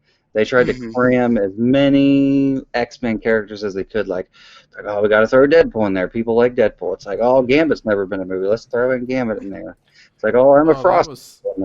It feels like they came up with what they wanted to be in it first, and then they were like, oh shit, we got to write this all together. Yeah, and that's the thing. It went through. I remember like reading behind the scenes stuff, and it went through so many rewrites. Like actually, one of the writers for Game of Thrones wrote like a script, but his was changed because like it was originally planned to be rated R, and like there's even talks of like Zack Snyder directing it. It's like he wanted it to be R, and like the studio wouldn't budge. But it's like, lo and behold, when they make a rated R Wolverine movie, like everybody loves it. Yeah. Yeah. But yeah, no, it's probably the worst X-Men movie. That or second worst, I kind of go back and forth. But yeah, it's too dumb. It's just dumb. It's a dumb It's movie. fucking dumb. It is. It's a dumb movie. Yeah. But it's not even fun. Like, if you're gonna be dumb, at least be fun. Yeah. But yeah, that's all I got. Yeah, I remember that was one of my big gripes with the movie was like, because Gambit is my favorite X-Men, and I've always hated how he's never been in the movies. And I remember being like, oh shit, he's gonna be in this one, and like I was like, oh, that's it. But I guess if it's any consolation, because of this movie, what was supposed to, like, because there was supposed to be an X-Men Origins Magneto, and that got reworked into First Class. So I guess if that's any consolation prize, this movie was so bad that we got First Class. So yeah, and First Class is the best X-Men movie. Yes. And It's pretty good. I like it. And I mean, and the guy that even got to play Gambit, like, a lot of people hate that actor, Taylor Kitsch. Like, I don't even really mind him. There's a lot of stuff I've seen with him in it that I like. It's just they weren't given anything. yeah, Like, Ryan Reynolds is an amazing Deadpool. He is Deadpool. Yeah. But they didn't give him anything. well they also did like the character like completely wrong. Like he is known for being quippy and being a smartass, and what'd you do? You sewed his mouth shut. Like. Yeah, and It's like they had something against the character. Yeah.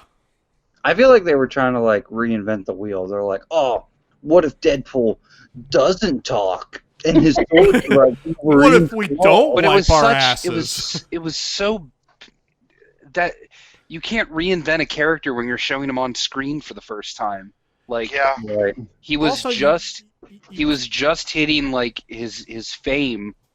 That's not the time to reinvent a character and like ironically do the opposite with him. Right, like you can't reinvent a character by doing the exact opposite of his whole point. Right. Yeah, and then they tried to course correct it because they have that shitty after credit scene where like his decapitated head where his mouth had somehow got ripped open. He goes shh to the audience. Yeah, like he's fucking Oh Freddy my Krueger God. at the end of Freddy versus Jason. Yeah. Trevor, like, go oh, ahead. now he's gonna be the real Deadpool. The Deadpool had shushed me. I only have to wait 5 years now. Sorry, it was my turn now. Yeah, go ahead. Okay, so yeah, for me, this is the absolute worst X-Men movie, which is amazing because I've never been much of an X-Men guy, and I was really hyped for this one. Like I mentioned, first on-screen appearance of Wade Wilson, I couldn't help but be excited. Mm-hmm. If you want a easy way to see what is wrong with this movie, just kind of review beat for beat the scene where we're introduced to Blob. Oh. Where Why do you have to remind me of these things? where he beats the shit out of Logan because of a simple disagreement. Yeah. Wolverine is known for saying bub a lot, but Blob thinks he said blob. As Will.I.am explains, I'm not even going to refer to him by character because he's Will.I.am. Nah, you shouldn't have done that. Now I'm gonna have to kill you. He's Will.I.am, but he teleports. Shouldn't have done that. I got that boom, boom, boom. Yeah, that's perfect explanation of the problem with this movie. Wolverine says bub a lot. Guy thinks he says blob. Beats him up because of that for some reason. Got that boom boom pow. Also, what was You up with should that? have done that. I got a feeling. And to agree with Mike, I liked who they had playing Gambit. I had no real issue with him, but my problem is Gambit's known for being an X-Man, and when you throw him in a spin-off like that, you're basically saying, oh, this character's never going to interact with anyone else, because of course this was set in the 70s, like 60s? way before the main series. Right. So you're basically saying, oh, cool, your iconic X-Men character is never going to interact with anyone except Wolverine. Yeah.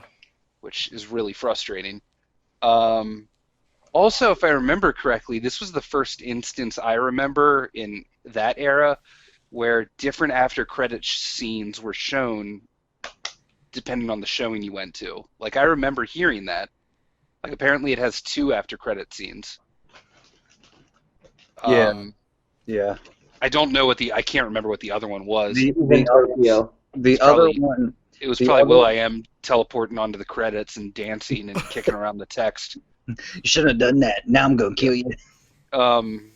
But yeah, there was the Deadpool head shushing and then like another one. But the other one was Wolverine was at a bar and because he had just lost his and he's drinking and the bartender's like, "Are you trying to forget something?" He's like, "Oh, that's right. I'm drinking to remember," and then it just ends. That's Keanu Reeves and Constantine levels of edgelord McCool guy. And the bartender goes, "You look like a real X-Men Origins Wolverine of sorts." Truly, he was. Yeah, an X-Men Origins Wolverine. But yeah, I am so glad the other Origins movies got retooled into that, because if I remember correctly, it wasn't just a Magneto one they were planning. It was either going to be Professor X and Magneto, or they were going to be separate movies. I don't remember exactly. It was only ever Wolverine and then Magneto. There was only 2. Yeah, at the time, at least. I'm glad the Origins series kind of evolved into that, because I couldn't deal with another movie on that scale. But no, because then they would have tried to reinvent Magneto and been like, "What if Magneto was the Nazi officer?" Oh my God! Yep. No. You know what? That's actually terrifyingly accurate, because that's something that a studio would try to do. The last point I'll leave on before we go to whoever else. What always really frustrated me with this movie is after you got the weird mutant Deadpool. He has katanas in his wrists, like Wolverine's claws, right? Yeah.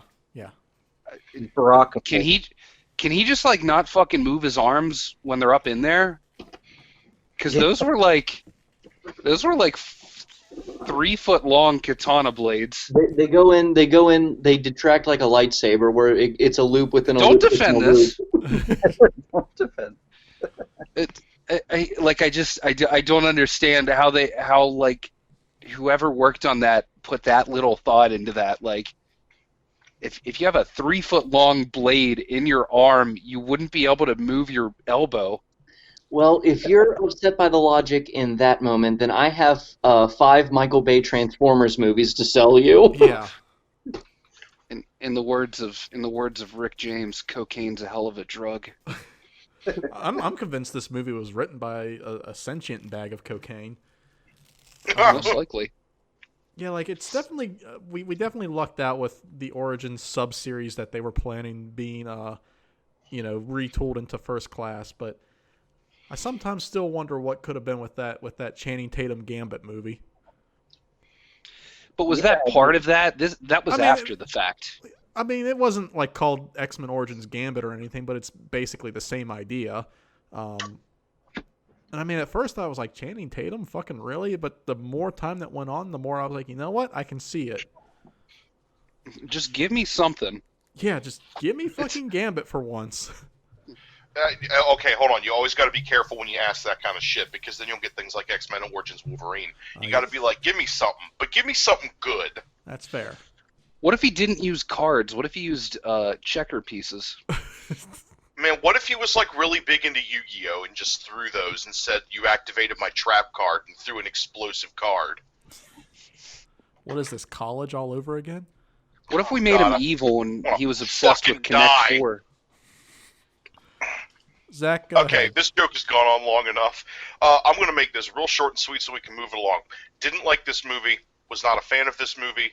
I think the only joke that I truly remember coming out of this movie was when the people who took him in when he was like butt-ass naked and they gave him clothes, they ended up dying to one of the people, and I went, oh no, not Ma and Pa, Wolverine!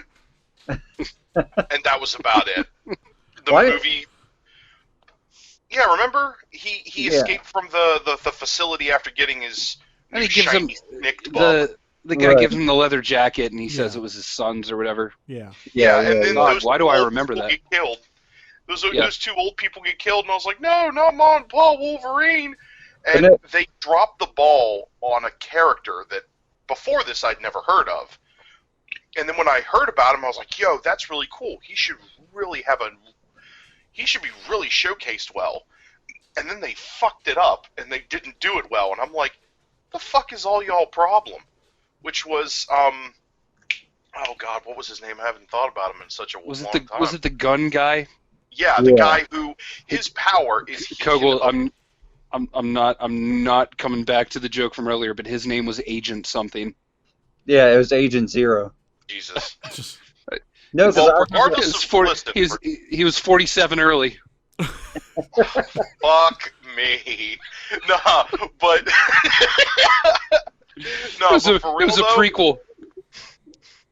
But for real though, his power was really cool. He could absorb what is it? He could shoot a gun. No! Oh really my god, fast. all y'all people making me wanna fucking get naked. Fucking die. He could absorb food and shoot a gun. And shit. No, he could absorb kinetic energy. So like if you tried to hit him with a train, he could absorb the entirety of that train hit and then fire bullets at the speed of a train hit. You know, that's usually my first. That's usually my first option with superheroes. Hit them with a train. Just to see what happens. That's true. He could absorb the train. What he would do is he would in slow motion pick up the train, turn it around, and then push it back at you. My God. Ironically, that's a really like bare bones way of describing how his power works. Like I'm not even kidding. Oh, okay. Blake, go ahead. Oh, okay. Listen, bitch. But no, like overall, they killed my hype for a character that I'd never heard of before, and I wanted to see. Bad execution. Don't like it. I'm done. Blake, go ahead. I'm going to be giggling all night at you shouldn't have done that. I got that boo-boo.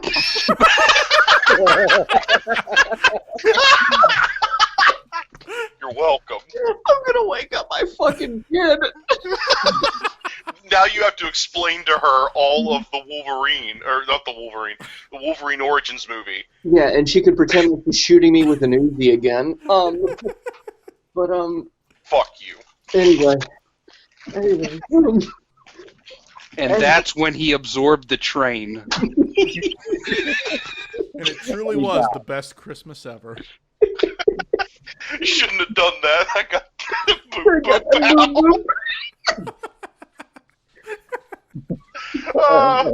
boom, boom, pow. Anyway, whew. Okay, stop. It hits like toxin. I just want to. First of all, I second everything you guys roasted, but I want to bring up one more part that you all failed to bring up. When he's looking at his claws for the first time in the bathroom mirror, that shit looks like the animation from Who Framed Roger Rabbit. Like that looked terrible.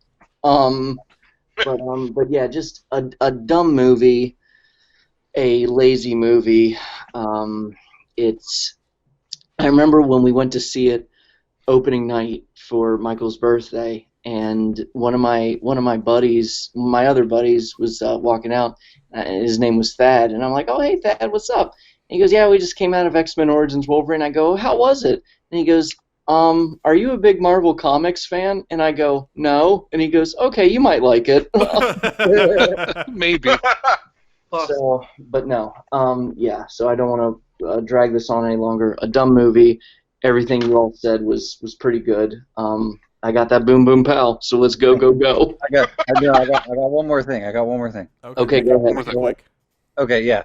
So speaking of like them trying to reinvent the wheel, you remember that really dumb part where his girlfriend has that stupid story where like, Oh yeah, about the Wolverine.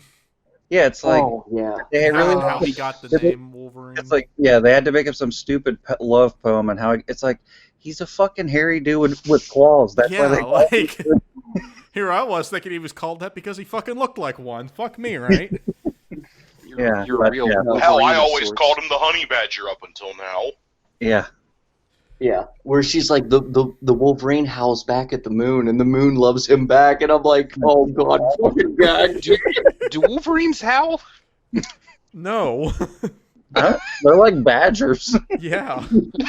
They just growl. I'd be afraid if I saw something like that howling. What if he said that? What if, like, in the middle of that scene, Jackson Do Wolverines howl? said, Wolverines are like badgers? All right, That's in the other after credit scene. Yeah. Next movie, Star Trek. All right, here we go. What a fun fucking movie. The podcast. Yeah. I mean, before this movie, I had not seen a single second of Star Trek anything. I'm not a Star Trek fan, but I saw this movie. Fun fucking movie. Everyone perfectly cast, especially Chris Pine as Captain Kirk and Zachary Quinto as Dr. Spock. Oh, Anton Yelchin. Yeah, Anton Yelchin. But I mean, like R.I.P. The dynamic between Spock and Kirk in this movie is like it's so good. It's so great. It carries the entire movie, in my opinion. It's like if you know nothing about Star Trek, just watch this movie. I think it's a great gateway to the franchise. If anything, I think if you don't know anything about Star Trek, you might even be, I guess, more well equipped to like this movie more than somebody who is a longtime fan, personally. But that's what I gotta say about it. Zach, you're the Trekkie here. I'm gonna pass it to you. Yep. So, I actually know that a lot of Star Trek fans don't like this movie, and that irritates me because one thing that I know for a fact that a lot of Star Trek fans really, I don't know, they put it on a pedestal, I guess you could put it, is continuity. With small things that break continuity, they point at it and laugh. With things that are huge that break continuity, they lose their damn minds. I mean, I'm kind of one of those, but not to the point that would, get people staring at me in public. But this movie basically did something pretty, in my opinion, pretty well. They created a problem, and then they said, well, now there's an alternate timeline. So now everything that happens in this alternate timeline is its own to own. Mm-hmm. Everything that you know and love won't be affected. Only one major thing happens in the other that'll make it be affected, which is the planet that the Romulans come from is now gone. It's gone, blown up. But you guys really did, introduce this by hitting the nail on the head. It was fun. It didn't have the kind of like the Murder, She Wrote TV premise, the style premise that all the other Star Treks had, where it was slow paced and had nuance and all that. This was it was like serials. Yeah. Yeah. This was, let's rush in and blow everything up, and it's supposed to be hero time, that kind of thing. I liked that. What if Star Trek was paced like Star Wars? Oh God. No, I mean that's kind of what this movie is in a way. Yeah, I don't want to say it like that, because then more stuff will come out like that. I mean, it's good to have a palate cleanser every now and then and have variety. A break from routine. It's good to have a break from routine. It's just when your break from routine then becomes the routine. Right. That's when it's bad. Like the new Star Trek Discovery stuff, I don't want to watch that stuff. It doesn't make me feel like it's Star Trek. It feels like someone tried to make a really long movie and they decided it would be better for TV, so that they just cut it up into episodes and then just aired it that way. Mm-hmm. And that's not the way I feel that Star Trek is artistically produced. Not to mention there was a lot of artistic choices that Discovery got wrong, like with the Klingons making them look all blurple and shit. But blurple. But I digress. This movie got it right. They got characters that were really good, I don't want to say they were lookalikes, but they were really good, homage lookalikes to the original characters. They tried to get people to, act the correct way that would portray them as that character. I felt it was really well done. I was really pleased. So, I mean, all in all, how Blake likes me to say it gets my thumb. Yeah, it's better than Agent 47. Oh, for fuck's sake! Okay. I'm almost tempted to ask Donnie to name this episode 2009: better than Agent 47. But Star Trek, my only real gripe with Star Trek the movie is like I mentioned, how the dynamic between Kirk and Spock is so good in this movie, and it is. But I feel like there are moments where I feel like it's done at the expense of learning more about the rest of the crew. Yeah. There's a lot of moments where I wish we could have gotten more of the rest of the crew, and that's one thing that I like in, not to fast forward too much, but in the sequel, Into Darkness, I feel like Into Darkness, everybody in the crew had a shining moment, and I feel like we got more of the whole crew. But that's really my only gripe with this movie. Is, I mean, it's just so fun. It's so well casted. There's a great dynamic between the two leads. I mean, it's a great gateway to the franchise too. Yeah. Blake, what do you got to say? I absolutely love this movie. It's one of my favorite summer blockbusters I've ever seen in the theater. It was just kind of it just worked out perfect, because I walked in not really caring too much about Star Trek as a whole, and it was just I was just watching it, and every scene after scene, I was like, I love this movie, and I didn't expect anything of it, and I think that helped. I didn't have, much, I don't want to say anticipation. I thought the trailers looked good and everything, but for me, it just didn't have that much to live up to, because I was like, okay, and hopefully it's fun. It is what it is. Mm-hmm. But yeah, I mean, and I just think it's hilarious how this movie was, the entire pitch for this movie was just when Kirk met Spock. They had to word it like a romantic comedy. Yeah. But, and yeah, I mean, Anton Yelchin, John Cho, it's John Cho, right? Yeah. As Sulu. But I think everybody does get a moment, but that's all they get is a moment. John Cho gets the fencing, sword scene on the drill. Yeah, that's a great part. And then, Anton Yelchin gets the moment where he's like, I can do that, and he like teleports them and stuff. He's like, no, I can do that. Um, but God bless him. but yeah, no, rest in peace. In my mind, he would have been the perfect Spider-Man. But Oh, why you gotta do that to me? yeah, but yeah, and then it was just like, I mean, like Chris Pine, in my opinion, is the best Chris, and he's awesome as Captain Kirk. But like Zachary Quinto truly does become Mr. Spock. Like he really, Yeah. there is literally no one else this generation they could have cast as him. Um, and yeah, and I just love that Leonard Nimoy got to be in it, and he has that great moment that we all laugh about where he's doing the narration, the What flashback. was seconds for him was years for me. Yeah, yeah.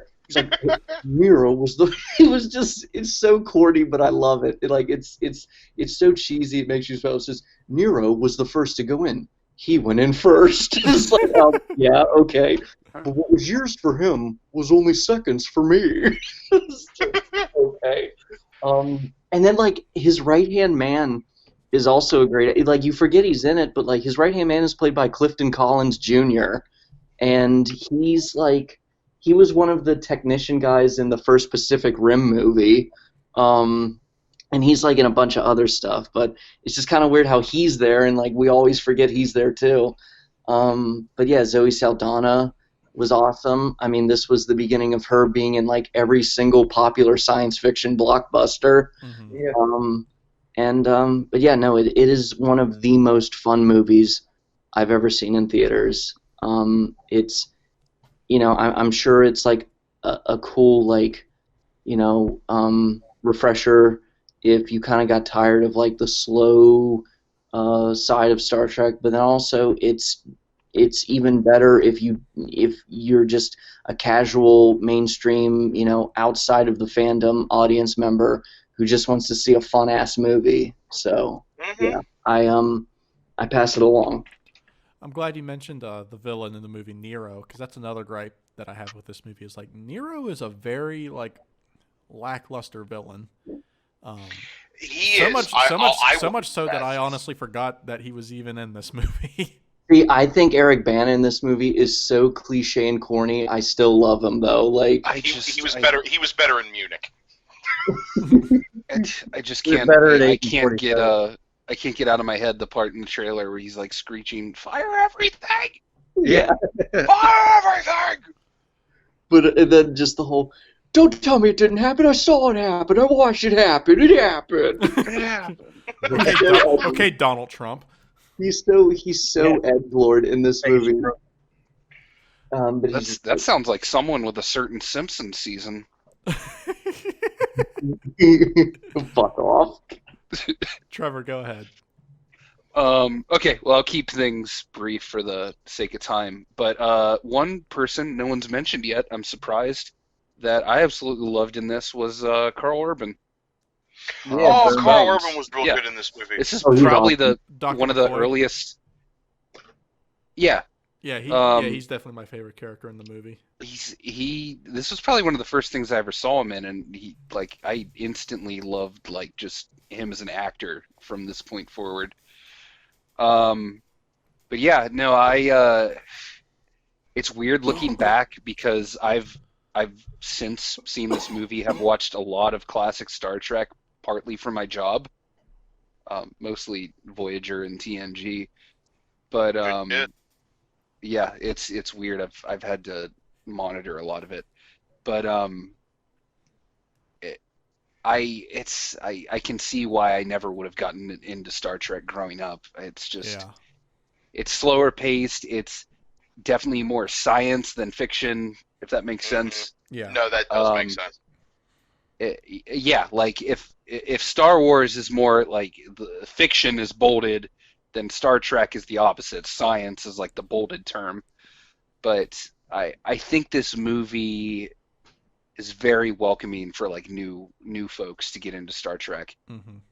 And I mean, I could gripe about the two sequels because I have my problems with them. Specifically, man, how many times can we make the villain a ex Federation member? Yeah. Yeah. So I'll take Nero any day over having that twice. Oh, Idris And Elba was- was terrible in Beyond. Oh my Yeah. God. Right, yeah. right. Such a waste. Like, really, we're gonna do an ex-Federation member as the villain in 2 movies in a row? And But and just not to take it from you, Trevor, and not to, but like, oh well, you are, but it's okay.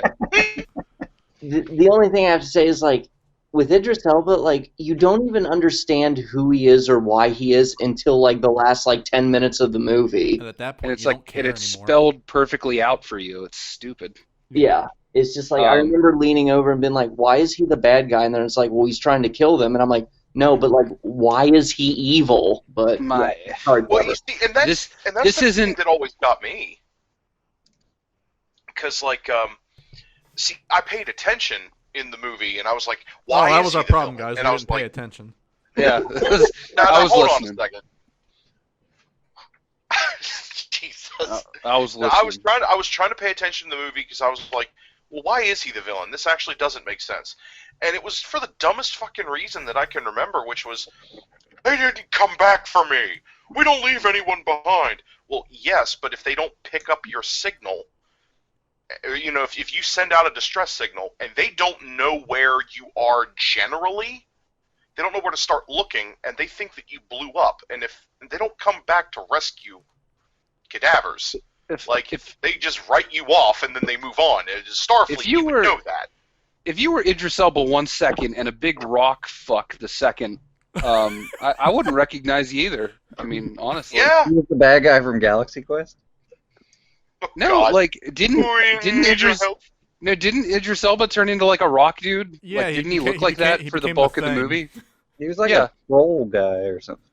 I remember him like looking like he was made of rock. I Yeah. could be wrong, Yeah. but He I was mean, you're not chasing- entirely he was wrong. chasing Tim Allen. we're not. This isn't about Beyond, but my problem with Beyond is I always feel like before they even wrote it, they were like, all right, let's make Guardians of the Galaxy, but with Star Trek. Yeah. Kind of. Actually, you're not wrong there. Yeah, That's how it but back to the original movie.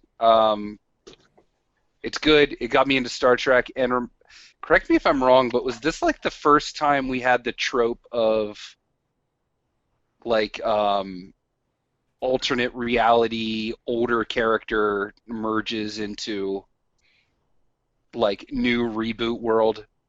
I think this like- is where it might have been popularized to the Right, point where because that's I what feel like made this us is the doing first it so often. time that happened, where it was like, Yeah.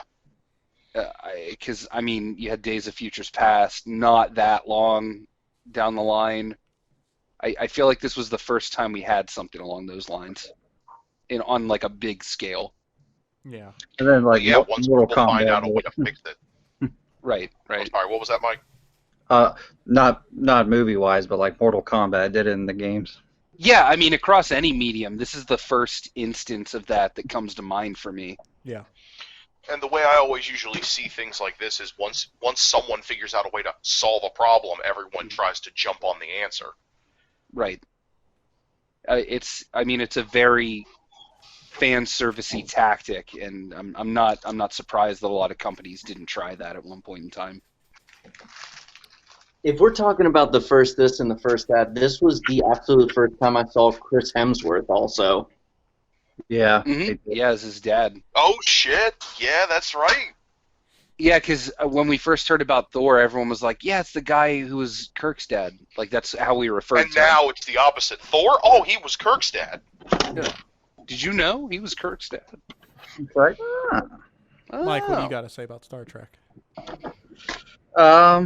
Well, to follow Trevor, a character or an actor that wasn't mentioned, Simon Pegg as Scotty was pretty fucking, Oh yeah. yeah. Yeah.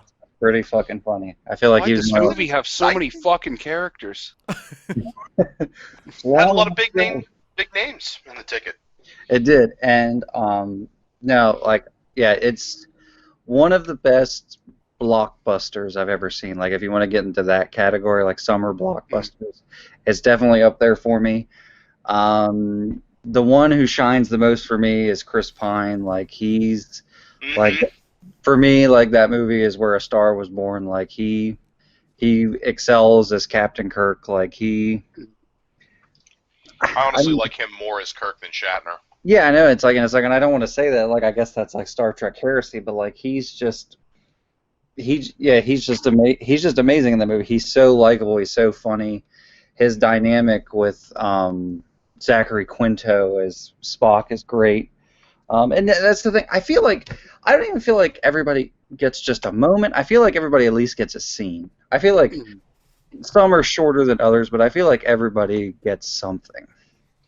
I feel like the movie is at least a little fair. I mean, you got to focus on somebody, and it's going to focus on Kirk and Spock. It always does. Well, I mean, who did the original show focus on the bulk of the time? Pretty much Kirk and Spock. Yeah. And that's the thing. I would say like I'm a casual fan of Star Trek. I had only seen like a little bit of Star Trek before that. I'd seen like a couple of them. Oh, the funny thing is the movie I remember the most before this movie was the previous movie, which was Star Trek Nemesis, which a lot of people don't like that movie. Oh, rest in peace. I actually liked that movie, but I thought it was all right. it bombed at Had the box Tom Hardy office. in it. Yeah, it did. Young I'm Tom sad Hardy. that it bombed at the box office, and I'm sad that because it bombed at the box office, we didn't get like the master file that was supposed to be the final Star Trek Next Generation era movie, and it was supposed to be like the fucking Tits McGee, man. Like it was supposed to be the end all be That's all. what it was called. Star Trek Tits McGee. Yep. But no, like yeah, like I said, my favorite scene in the movie is definitely when they have to like they like skydive, parachute down to that like drill, and they have to stop like the Romulans, and like Sulu like breaks out like the retractable sword and just starts like kicking ass. I feel like that is like a textbook for like an action scene, like just having the excitement and the danger. It's a really great scene. I feel like that scene sticks out to me the most. The whole movie is just energy, and like that movie, it's probably I can't say now. It's probably J.J. Abrams' best movie, if not The Force Awakens. But like it just like just the it's just nonstop fun, like the whole like 2 hours, and yeah, it's a fun movie. It's not a dumb fun movie. It's a very smart fun movie. It did what it set out to do. Like it went back to basics and it wanted to make Star Trek fun, for better or for worse. Because there's a lot of Trekkies that didn't like that. I'm sad that it pretty much ended with Star Trek Beyond. 'Cause I don't think Star Trek Beyond's a bad movie. I just think it's a forgettable movie. Yeah. It feels more like an episode than the other two movies. It just felt like a really long Trevor, you just beat episode. me to it. That is exactly how I feel about that movie. It feels Yeah. like an episode that they just turned into a special in-theater premiere. Right. Yeah, and like Star Trek Into Darkness, like a lot of people hate that. That movie's not even that bad. Like I like that movie. That's one of my favorites. Yeah, I like that one a lot. It just downplays it for me because Beyond did the exact same twist with the villain. Yeah, and I really wish like I mean I know they can't because Anton Yelchin's gone, but like I really wish they do something with it. I remember even like after this movie came out, like there was rumors like, oh well, are they gonna get to TNG and like are you gonna see like a young like Picard and all them? Like could they bring back Tom Hardy since he was like the young clone of Picard? Like Oh God, I want that. Like I don't know. I really hope that they go back to it one day. But yeah, no, it's a great movie and it was a great like jumpstart to life to the Star Trek franchise. But yeah, that's all I gotta say. All right. Well, next movie, Up. Up's it's a good movie. It's one of the better Pixar movies. Grab a tissue box. Yeah, definitely. Like from the second the movie fucking starts. The only real major gripe I have with this movie is like I don't like how they have a villain in the movie. It feels like the villain is shoehorned in just for the sake of them having a villain. Whereas I feel like the movie would have just been much better if it just focused more on the adventure and the journey of the old man and the boy trying to get the house to where he wanted to be, as opposed to just having this guy that's like trying to like kill them or whatever. It just really felt unnecessary, shoehorned, just put in for the sake of having it. The first half of this movie is definitely way stronger than the second half, in my opinion. Especially that scene where, what's the old guy's name again? Carl? Yes. Yes. Yeah. Carl! When Carl like knew that, Carl. when he like wigs out and like hits the construction worker with his cane, and like the guy who's trying to buy his house to build that mall just kind of like puts his hand on the fence and just has that shit-eating grin on his face.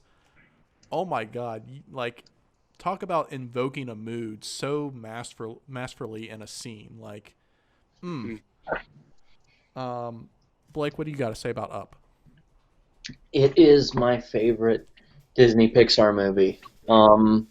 It's my favorite Pixar protagonist. The best part of this movie, the strongest part of this movie, the perfect part of this movie became, I guess, kind of became a double-edged sword, because the first 10 minutes of this movie is amazing. Yeah. It is a beautiful love story in and of itself. And then it evolved into this critique where people can say, well, people confuse the first 10 minutes of Up with the rest of Up, and the rest of the movie just simply isn't as good as the first 10 minutes. Yeah.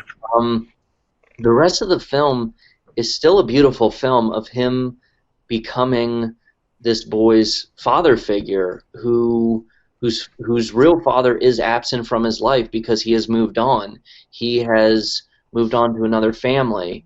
And a big part of this movie is not about learning how to move on, but learning to go on, to start anew. Yeah, to not start anew and not be held back, and to understand that you continuing to go on doesn't mean you're leaving somebody else behind, especially if they're no longer with you and it's what they would have wanted.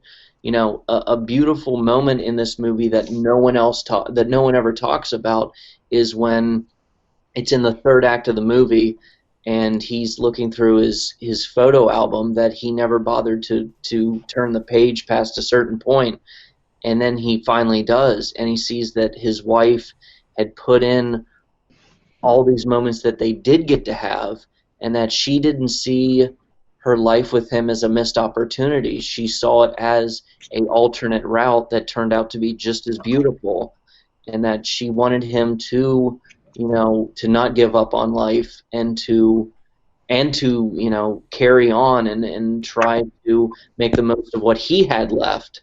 And yeah, it's just, the first 10 minutes are great, but the rest of the movie, I feel like people sleep on it a little bit. They kind of check out on it. But no, it's a beautiful film. The music is wonderful. Ed Asner as Carl Fredricksen is perfect. It's I love it, and I wish more people gave it a chance after the opening prologue. So that's the main part of what I have to say for it. Zach? So, quick disclaimer. I didn't actually get to see this movie all the way through. Mike. In fact, Next movie. the only thing... Jesus. Just let me fucking finish. Why I you didn't see didn't the finish movie the all the movie? way. I didn't see the movie all the way through. I did What's see the the fucking first half of difference? the... I saw the beginning, and I was about to say that I completely agree with what Blake said, in the fact that most people don't see this movie past the first half of it. Mm-hmm. I usually Speaking shy from away. experience. Yeah, I usually shy away from things that are, have a. I shy away from things that make me really depressed, Mm-hmm. and that whole first scene of the movie, that hurt. That hurt in a very you know, It doesn't pull any Like, punches. no. And I was like, well, that's probably a movie I'm going to want to avoid for a while. And then that's why I didn't go any farther. Mm-hmm. And maybe, with what Blake said, that's right. Maybe some people, they don't go any farther in the movie because they're afraid of getting hurt. Maybe they think that the movie started out, boom, that's strong, and they just thought, well, I don't want to be sad for the next like hour or so, so I might as well just watch something else. All right, Trevor. I think Blake pretty much hit all the points for the most part that I have. I haven't revisited this movie as much as I should, but I do remember really liking it the times I have seen it.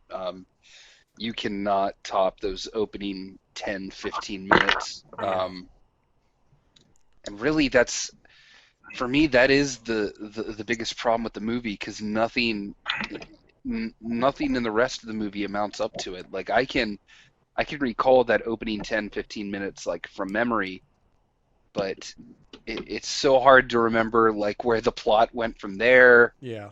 Uh, It really would have worked better as a short film as opposed to a feature length. You were talking about the villain. I can't even remember what he looked like or what his motivations were. Yeah, me either. That's why I'm just like, that's just how I know he was absolutely shoehorned. I remember the dog and what was the bird named? I forget. What? Oh no, the bird was named Kevin. Kevin, that's right. I remember them because I was just in Disney last year and they used them all over the place in the parks. But like I can't remember like how they were in the plot at all. But I mean you cannot top that opening 15 minutes. That like I saw that at an age where, as I've mentioned already in this episode I was a little angsty and whatnot. But still, this like hit me in the emotions that I get hit in the emotions by movies today with. Like it hits you like a brick in that first few minutes. Yeah. But that's really all I have to add. Mike. Yeah, I've only seen this movie one time. I remember I saw it with Blake at Pop's house, and I will say I'm kind of guilty. Like I don't. It's like I vaguely remember like the second half of this movie. Like I remember like it's like I guess they go to the island because like that's what him and his wife always wanted to do. Because wasn't it like a famous movie star like got lost there or something? Wasn't that what happened, Blake? Yes. That's the villain, isn't it? Yeah. Yeah, and he's the villain. Like it's kind of like when you meet your hero and they don't turn out to be who you thought they were. Like he's an asshole. Yeah. But it's like the whole thing. The whole thing is like the journey is. It's all about the journey, not the destination. Like, forming this like fatherly relationship with the boy and like meeting the dog and the bird and all that. But yeah, and like I'm a victim of that. Like I remember like verbatim like the details of like the opening scene with like the tragic love story with him and his wife, and just like him like getting ready to leave and like doing the balloons and making the house fly away and stuff. And I don't know, I guess it goes from like, and the second half is not bad at all. Like it kind of goes from like cinematic gold to just good. So cinematic gold to cinematic silver. Maybe even bronze. Yeah, maybe even bronze. But yeah, and I really need to watch it again. I have Disney Plus. Like I'm sure it's on there. I really need to watch it again. I did really like what I saw. It's just like this.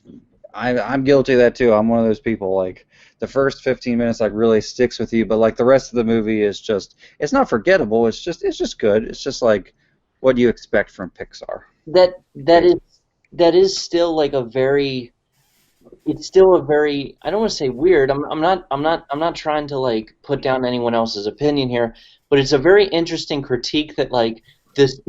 The worst thing you can say about this movie is that it goes from being a perfect movie to being still a good movie. Yeah, Right. it's a weird conundrum, but like that's how I would describe it. Yeah. Mike, you did remind me though, like out of any real like any Disney Pixar movie, like this has some of the most beautiful like environments and like color grading. Mm-hmm. Like everything just really pops in this movie, and it makes it really engaging. Yeah. But that's all I got to say about it. All right, next movie, The Hangover. All right, guys, I'm leaving the call. This is very much a movie that speaks for itself. What you see is what you get. A great Next movie.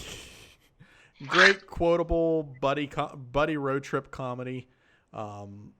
It's funny from beginning to end. I haven't seen it in forever, so my memory's a little fuzzy on it, but I do remember really enjoying this movie and laughing my ass off at it. Mike, what do you got to say? It's one of those movies. There comes a time where every once in a while a comedy will come out once every like few years, and it just really sticks with you. Yeah. And The Hangover is one of those movies. I feel like it's stuck with a lot of people. You saw it everywhere. You saw people wearing like the shirts with the baby on the front, Mm-hmm. and like Fuck. people quoting, and like it made Zach Galifianakis and like Bradley Cooper like superstars overnight. Mm-hmm. I remember seeing it in the movie theater with you guys, and the part where Ken Jeong pops out of the fucking trunk butt naked and just beats the shit out of all of them with the crowbar. We were in stitches the whole time. Like the theater was not quiet the whole time. Like the thing, and then just Zach Galifianakis is like, "We hate Godzilla too. We hate Godzilla too." Like that. That took it from like an A to an A plus. But like, yeah, the movie's so quotable. It's so funny. These people. I mean, I don't know. Like some of them are not very likable people, but they're just so hilarious, and like I don't know. Like it's a great movie to watch and laugh with your friends. I guess to bring up the sequels, like I actually never saw the second one because everybody kept telling me that like it's just a carbon copy of the first one, so I just never bothered seeing it. And the third one I saw like way after it came out, and the third one I actually like. The third one's pretty decent. It tried to do little things a little different, but like yeah, no, the first one like is comedy gold. It was made by Todd Phillips, which he like that was his thing. Like he made like great comedies all the time, and like yeah, I would say this is probably his funniest movie. Mm-hmm. But yeah, no, that's all for me. The Rain Man managed to do it, and he was a retard. He was a retard. A what? A retard. Retard. Zach. Jeez. Galifianakis. I wanted to like this movie. I really did. I think a lot of the things that ruined it for me was the fact that everyone around me just wouldn't shut the fuck up about it. That's usually my like Achilles heel.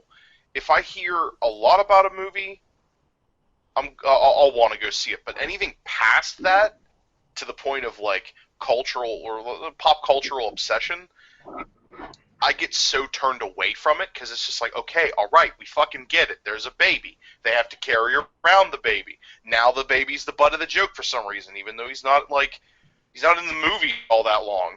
But yet somehow you're making it out to be like the cornerstone of the fucking movie. But he had Like- sunglasses. Yeah. Yeah, so fucking what? I can shave my head, put on a onesie, and wear sunglasses. I'm not gonna be a Are- pop are culture you icon.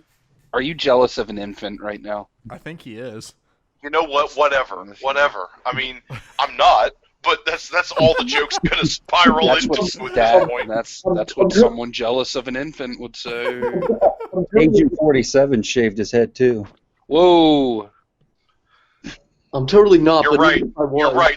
You're right, guys. It's all an elaborate scheme. I'm just trying to be a bald cultural icon, and Everyone else is taking it away from me. You know what? Let's just end the video here. You found me out.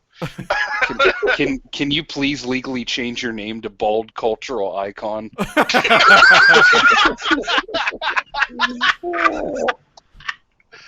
gonna fucking die. All right, Trevor, go ahead. God. Yeah, the first Hangover was really enjoyable. I really liked it, and you guys mentioned Bradley Cooper and Zach Galifianakis, but really this made me appreciate Ed Helms a lot more. I watched The Office way after it came out, but I really enjoy him and the characters he plays. And this is probably my first time seeing anything he had done. Yeah, me too. Outside of that, yeah, I mean, it was really good. It was very quotable, and this trilogy was like the last time I remember like a really big comedy series coming out. Mm-hmm. Like, you've had like little comedies here and there since, but when was the last time you had people actually hyped for like a comedy coming out and Right. like there being buzz behind it? Right. Like this was the last time that I can think of. Yeah.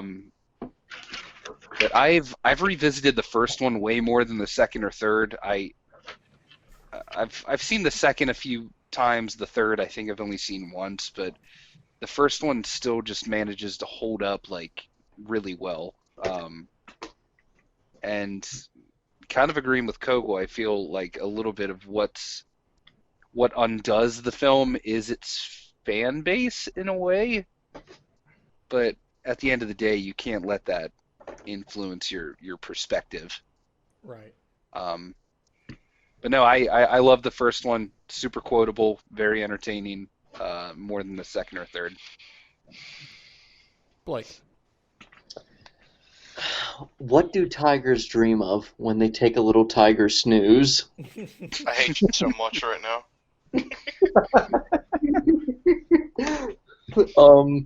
So yeah, it's such a fun movie, such a funny movie, such a quotable movie. Like, this was probably, I think I said this in like when I revisited like last year and posted about it on Instagram. I think I said this in the caption. This was the last time there was a comedy that was like this big of a deal, which I think I said this in the last episode with you, Donnie. This was what the 2010s were missing. The 2010s were ultimately missing like that one big comedy that everybody would not stop talking about. Mm-hmm. And I miss that. Like, I just remember this was such a big deal. Like, opening weekend, it sold out because like everybody just wanted to laugh. Like, you know, people had gotten Star Trek and the new Terminator and like the new Transformers was on the way, but I guess people were like, okay, like we need to laugh, and it was just such a big deal. Like it was, and the thing was, is like I never even heard of this movie until like 2 weeks before it came out. Mm-hmm. Like I was just randomly watching TV, and there was a quick like 30-second, commercial, and it ended with the whole, you know, like Mike Tyson, and he's singing "In the Air Tonight," and he punches out Zach Galifianakis. Like, he still got it. And I remember going to see a few like Washington Nationals games. Shut up, Zach. Washingtons. But yeah, I remember going to see a few Nats games that summer, and one of the players, he personally requested that when he came out to the field and the Jumbotron was doing his stats and bio and everything, it would play that Phil Collins song in the stadium. But yeah, it was just such a big deal, and yeah, it elevated the careers of Bradley Cooper and Ed Helms. Zach Galifianakis more or less came and went already. He was just, I don't know, he was more or less like the fat, bearded, weird guy. So he was basically like Seth Rogen if you left him in the microwave for too long. Yeah. Zach Galifianakis' character was too similar to how he actually is. Why would you say something so controversial yet so brave? Yeah. But I just and just all the little jokes in this movie, though, not even the big gags. Like the one that always got me was when Ed Helms is like, "He is wearing my grandmother's Holocaust ring," and Zach Galifianakis goes, "I didn't know they gave out rings at the Holocaust." like it's a convention event. But yeah. No, it was Oh my just such God. a fun time. We need another movie like this again. Like, I'm sorry, I don't mean to make you roll your eyes, Zach, but like we need Oh, that. no. You misunderstand. I do agree. We need another movie that, like, is a feel-good comedy. Well, not really a feel-good comedy, but a comedy that makes you feel good. Two separate things. Yeah. Yeah. But, yeah, we do need that. I just hope that, Actually, no. I hope people get obsessed with it, because people really deserve to have a good laugh. Yeah. And then you'll hate it. As long as it fuck doesn't off, have Bob. any, as long as it doesn't have a stupid fucking baby in it. I mean, like, it didn't. Hey, it didn't. The sequel did the same thing with the baby and made it a monkey. Yep. It didn't reach. It didn't reach like T-shirt levels of popularity. But I mean, seeing 21 Jump Street in theaters that first weekend, like that was awesome. I mean, my that was, God. That one that came kind movie- of close, yeah. That movie was gold. Don't yeah. mess with Korean Jesus. He's got better things to do. Korean shit. But no, and now more than ever in this world, in this climate, like hopefully COVID blows over and we're able to have like a great comedy that everyone can unite under, and yeah, I don't know. Like, hopefully it's like Kylie Jenner with the Pepsi can. Hopefully we have a goofy R-rated comedy that ends racism. I don't know. Fucking hell. No. Okay, I'm gonna shut up. Why you gotta bring that hunk of plastic into this Oh, conversation? you got him Come on, started. Zach, Pepsi cans are made out of aluminum. I think man. you I'm met not Kylie talking Jenner. about the Pepsi can. Next movie, Harry God. Potter and the Half-Blood Prince. Yeah. Oh, It was pretty good. Yeah, No. I like it. I think it's definitely one of the more faithful movies, at least as far as like the theme of the book goes.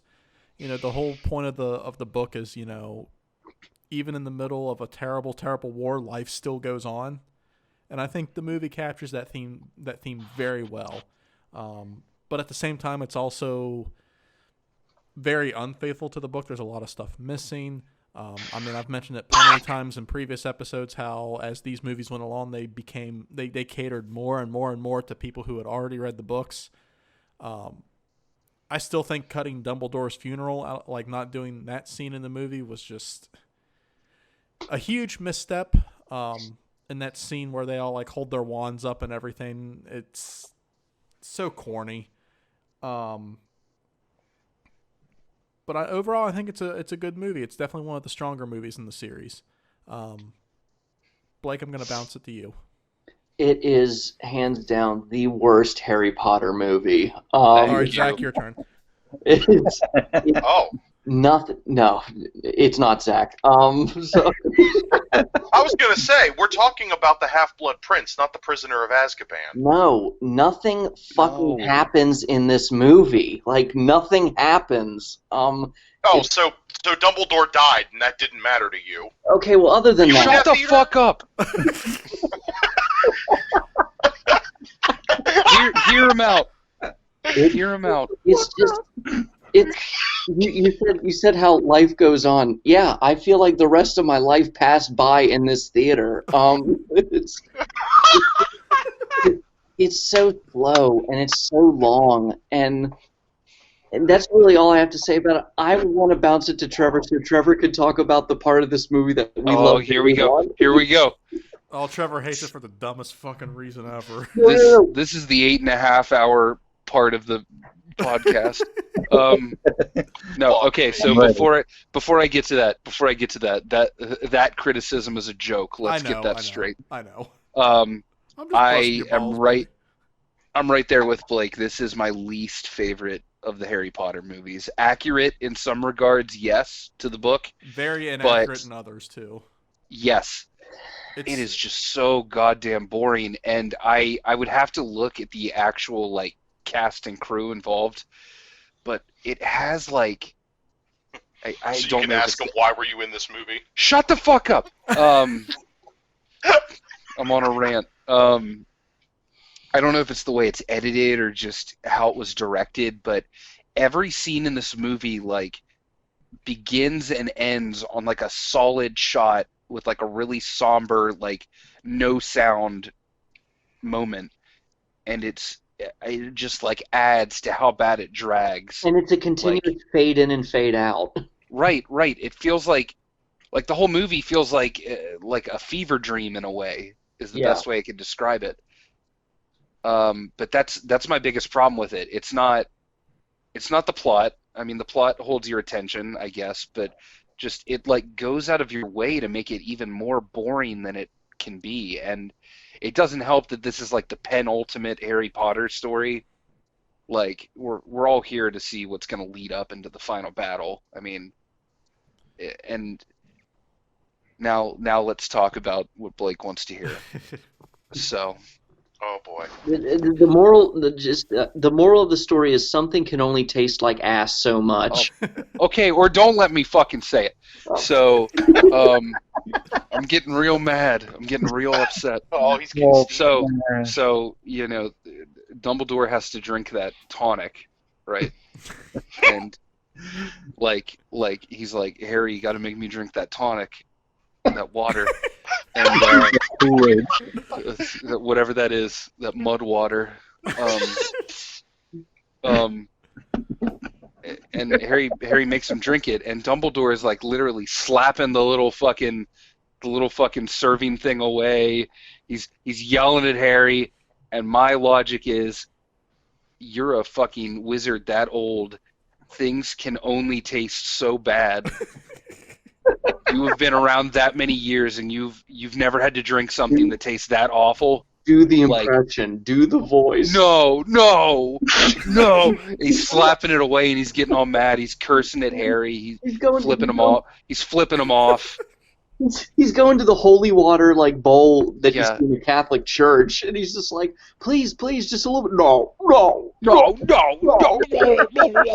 Honestly, you have Michael Gambon to thank for that. Yeah. And it's like it's a joke, but like it can only taste so bad.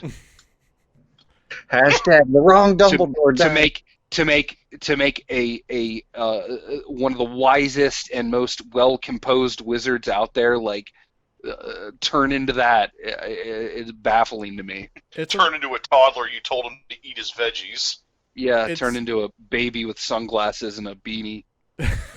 Was that whole thing in the book? Yeah, it's a very chilling scene in the book, actually. Oh, okay. Because the whole point is the potion that Dumbledore's drinking is making him relive his worst memory. See, and back to the editing and the directing, they do not convey that well in this. Yeah, and it just makes it look like he's drinking toilet water. Like that's what it feels like. No. I mean, I wouldn't be happy to drink toilet water either. Right, but they could convey that that's what he's going through in such an easier manner than what they did. Yeah, in the book, it's obvious that he's like in fucking horrifying pain, and he's straight up shouting like, "Kill me!" Right. And it is a chilling scene in the movie because I was so cold because I died of old age. It took so long. Trevor, I was like, where are you going with that? Trevor, to talk about what you were mentioning about the cinematography and how this movie's presented, like to offer like a converse point or a counterpoint, I guess. Like to me, it feels like kind of like an old World War II movie, or a movie that takes place during World War II, I should say, is how I feel like it's presented. And when I look at how the color palette and the cinematography and how this movie's presented, that's how it feels like to me, like a movie taking place in like World War II. And I'm like, I feel like that's the perfect way to present like the Half-Blood Prince story, because it is like in the midst of, a war. And that would be perfectly understandable if the other film somehow eased you into that, or at least gave some sort of similar outlook. But when it's the only movie that has that sort of war-like take on the situation, then that's that's what kind of gives me Jarring. whiplash in a way. Yeah, Mhm. because I the first few movies, they were whimsical adventures. Mhm. Everything Yeah. was pretty lighthearted. You moved into Goblet and Fire, and beyond that, still an adventure, but darker tone. Mhm. yeah. Half-Blood Prince goes full dark. There's no whimsy to it anymore, and it's Yeah. very somber. But then you Yeah. get to the last two movies, and they bring back that adventure aspect in a way. So it's like you have this one movie where they take an element out, and then they bring it back a movie later, and that's it. It gives me like cinematic whiplash. I felt like when we started watching it, World War One was still going on. Okay, Oh my all God. If you right. do this one more time, I'm muting your mic. Man, if I did something like this, y'all be jumping down my throat like If every you 5 talk seconds. one more time, I'm going to But mute you your didn't. mic. Mike, go ahead. Okay. I can't. Honestly, I don't know which Harry Potter I think's the worst. I really don't think any of them are bad enough to call them the worst. But I will say this is the one I've probably seen the least, and it is probably the most boring. I feel honestly, I think what hurt the movie for my experience wasn't the movie's fault. I feel like at that point, like before the movie came out, it kind of became a joke to spoil the whole like Dumbledore death. Yeah. Like it had become a joke. Like people would bring it up and they're like, "Oh, you fucker!" Like I didn't know that. And it's just like I remember there was like a joke where someone said like they wrote like the spoiler like on a bathroom stall and like someone like wrote back, it's like, "You asshole, I was on the page before," or something like that. Mm-hmm. But I feel like if I didn't know that was gonna happen, that would have made the movie for me. Like it's like because sometimes like an ending can make or break a movie. Like a movie can just be like, all right, but like the ending like really wows you. Mm-hmm. Like, oh yeah, that the end of that movie, like wow, like that shocked me. And I feel like if I didn't know that was gonna happen, I would like this movie a whole lot more. But since I knew it was coming, I feel like that kind of took it down for me. But just and like I said, I only read like the first couple of books. For you guys that have read the books, do you think? Well, obviously, do you think the book is better than the movie? And how would you like rank this book and like the books? Like, because I know everybody says like what their favorite one is, but like, how would you say the book Half Blood Prince would like rank with all of them? It's one of the best books in the series. It's definitely top tier. Okay, like top 3 or 2. Yeah, I would put it just under Deathly Hallows. I think Deathly Hallows is the best book. Oh, okay. You read them all right, Kogel. Kogel? Zach? Sorry, I must have bumped a button. Yeah, no, I was talking and no one was saying anything. I'm like, oh great, here we go with the boomer joke. I know it's coming. But Well, oh no, now I've you kind read of are them. asking for it. Oh, I know. Here it comes. Let the boy speak. So, let's see here. Like I did have, I partooketh of the Harry Potter franchise as far as the books go. Jesus Christ. Okay, And- boomer. Me thanks, Harry Potter, Half-Blood. Oh, let him talk. Let him talk. It's just never gonna end. Just like the movie. I am a corpse. God damn. Oh, man. So, I really didn't feel any either way about it. Like, to me, I was just going through the motions, going, all right, let's have the manga catch up to the anime here. But like, all I know is when I started like really taking like the movies, I guess you could say, seriously, the only time that really ever mattered to me was during the Prisoner of Azkaban, because it didn't. It was like I sat there the whole time thinking to myself, I remember the book being a little bit more exciting than this movie. And I guess through like that somber tone that you guys were mentioning, they kind of like falsely implanted that, and so that way I thought, okay, the book kind of felt the same way as the movie. Yeah.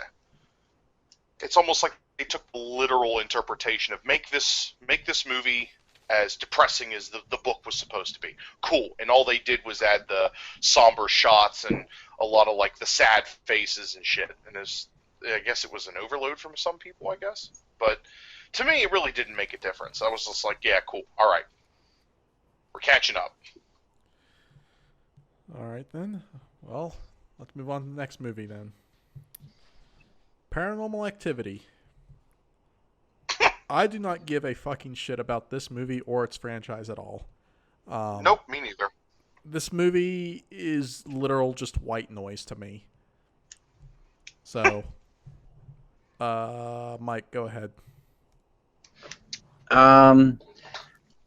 I didn't see this movie when it initially came out. I saw it way later. I don't remember if the guys all watched it together at one point or something, like at one of our houses. I can't remember, but I mean, at the time, it was cool. I mean, I feel like most of the movie, it kind of does like the Blair Witch thing, where most of the movie kind of drags, and most of it's just kind of something moved. Oh, there was a noise, Mm-hmm. and like most people like remember the ending. The ending's what really like shocked people. Yeah. I'm so startled.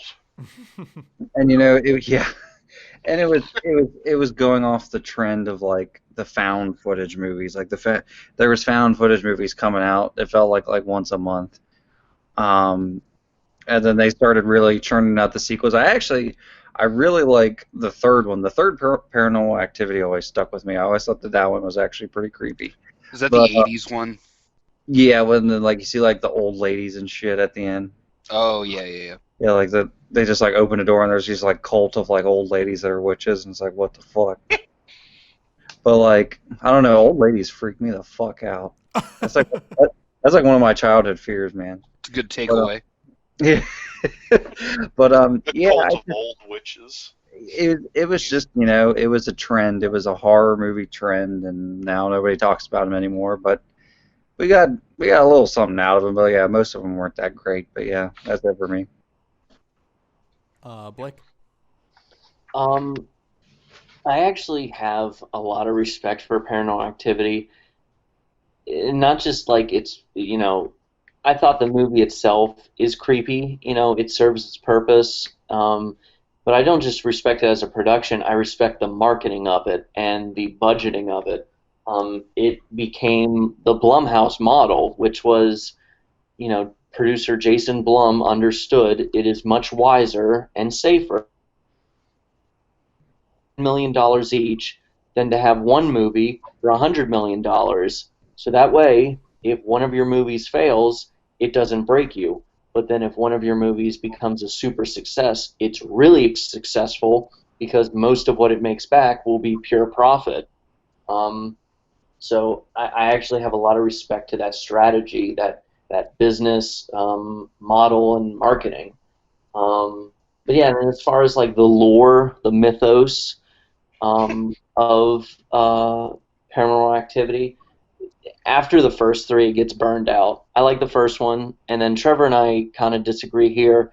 I still think, I should say still, but when I look back, because I haven't revisited them in forever, I've seen all of them, I think once in theaters, other than the first one, and then I've seen them all once on like DVD, once or twice on DVD. The first three I saw on DVD, and then after that I would only see them in theaters, and then that was it. That was really all their novelty was good for. But I actually thought Paranormal Activity 2 was better than 1, but hands down, like 3 was the best one. It was the prequel set in the 80s, and it was at least the best of the trilogy. And then after that, after the first 3, it just kind of peters out. It kind of gets stuck up its own ass. But yeah, no, the first movie was creepy. Like, people forget how big of a deal it was that it was being released, because it had originally come out in 2007. Basically, the story was that it originally came out in 2007. Steven Spielberg came across it and liked it, and then he had it re-released, and he had them change the ending. And it was like, it was like that big viral marketing thing where it's like, you want to see it in your city, demand it. If enough people email us, we'll send Paranormal Activity to your hometown. And it was like, yeah, but like that was. They're making it sound like, hey, Slime Time Live from Nickelodeon is coming to your town. Time to get spooked. Ah! But like, you can, but like you laugh at it now, but like that was a big deal. Everyone was going on the website and clicking that yellow button that said "demand it," and it's like, I want to see it. I want it to play here, and it was like only limited release, and then it went everywhere. And probably the greatest joke of it all was like, okay, it was produced by fucking Paramount Pictures. It was gonna go everywhere anyway. Like, you all just wasted time online. But but no, like it was a. I mean, yes, it burned out, but the candle that burns twice as bright burns half as long, and it was still a big deal in the moment. In the heat of the moment, it was still a big deal, and for that, I respect it. Trevor? Yeah, so I'm glad you got into the story with Spielberg re-releasing it, Blake, because, yeah, it's funny. People love the ending of the first one, and that was completely new from the original version. And yeah, definitely I disagree with the later sequels. 2 is the biggest snooze fest to me. The only part of 2 I like is where all the cabinets explode or whatever. But I couldn't remember any other bit of the second one. But when it comes to the first one, I thought at the time it was a neat evolution of the found footage genre. And one of you guys mentioned white noise right at the beginning. Was that Kogel? That was sorry. me. I said That was you. Yeah, I said this movie's just like complete white noise to me. I think in a way that ups the creep factor of it. Yeah. Because you have Yeah. those shots where it's just like a bedroom at night, and it's like, yeah, that's if you woke up in the middle of the night, that's exactly what it would be for like a normal person. And I don't know, I feel like that adds to what's creepy about it. There's no music. It's just straight just footage. But I don't know. At the same time, I feel like they really stretched it too thin by making as many sequels as they did. There was like, what, 6 or 7 total? 7, I think. Yeah. Yeah, if you count that one spin-off they did. Yeah. Yeah.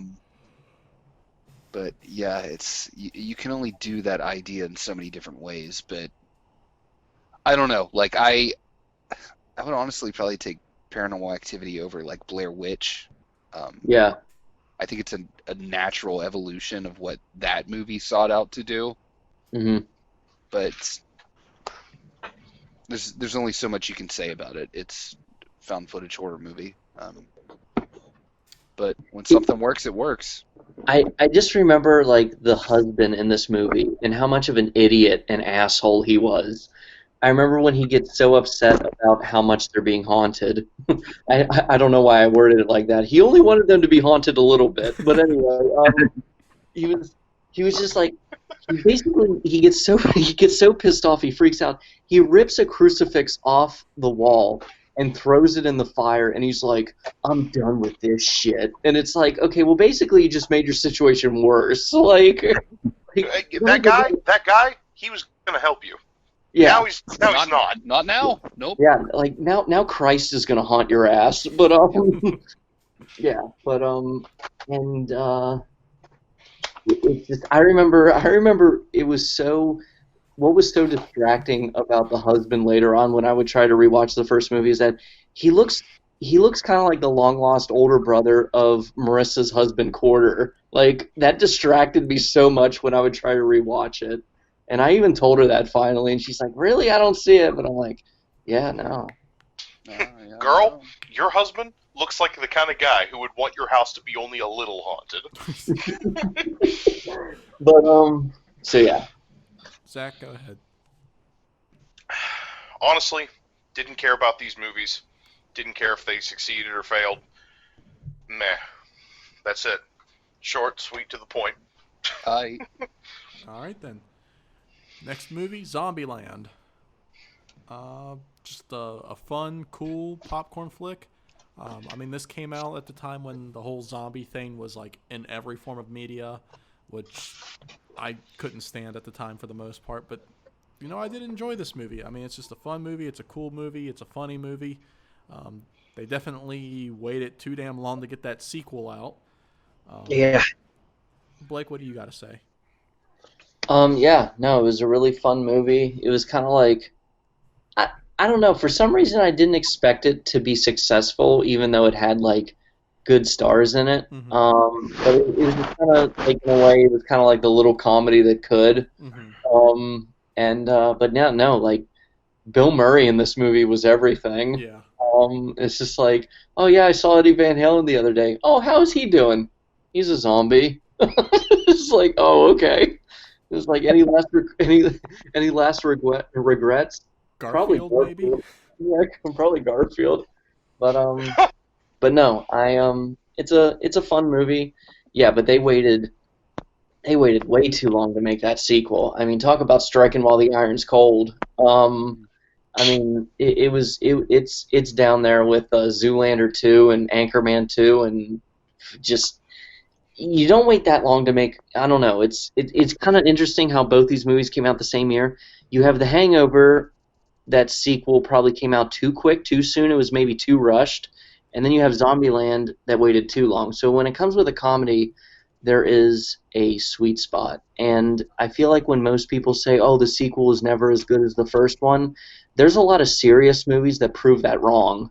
But I feel like when they say the sequel is never as good as the first one, they're really talking about comedies, and that's absolutely true. The only comedy series to survive that was The Naked Gun. So yeah, no, that's what I have to say about Zombieland, is that The Naked Gun is a great movie. Trevor?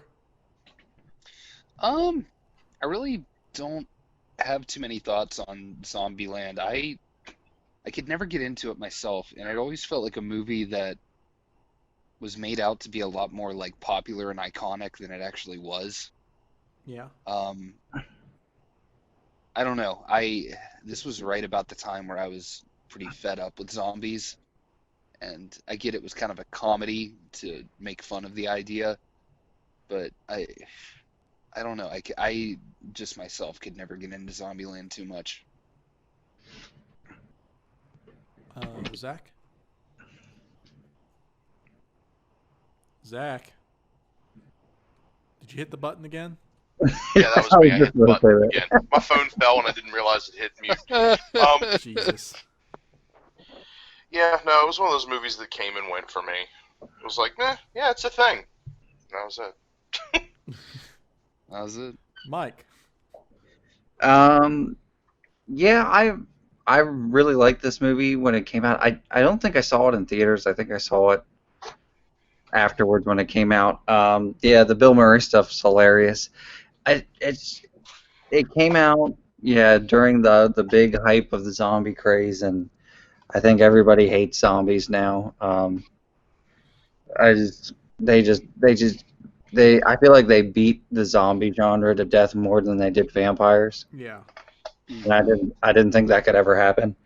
But yeah, it's it's a really funny movie. It's probably my favorite movie with Jesse Eisenberg, because I'm not his biggest fan, but like I think he fits that role really well.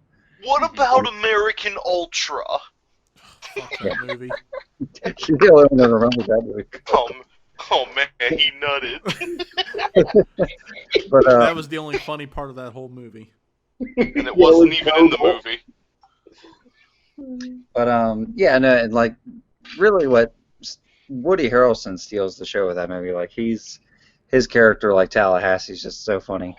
But yeah, like it's a shame they waited that long to do a sequel. Like if you're gonna wait that long, you might as well just not do it, because now everybody's just gonna say, well, oh, well, the sequel sucked. Like if you just had that one funny movie, like I don't know. But yeah, no, that's all I gotta say. All right, next movie, the greatest C+ ever, Avatar. Yeah. Wait. Let me get started.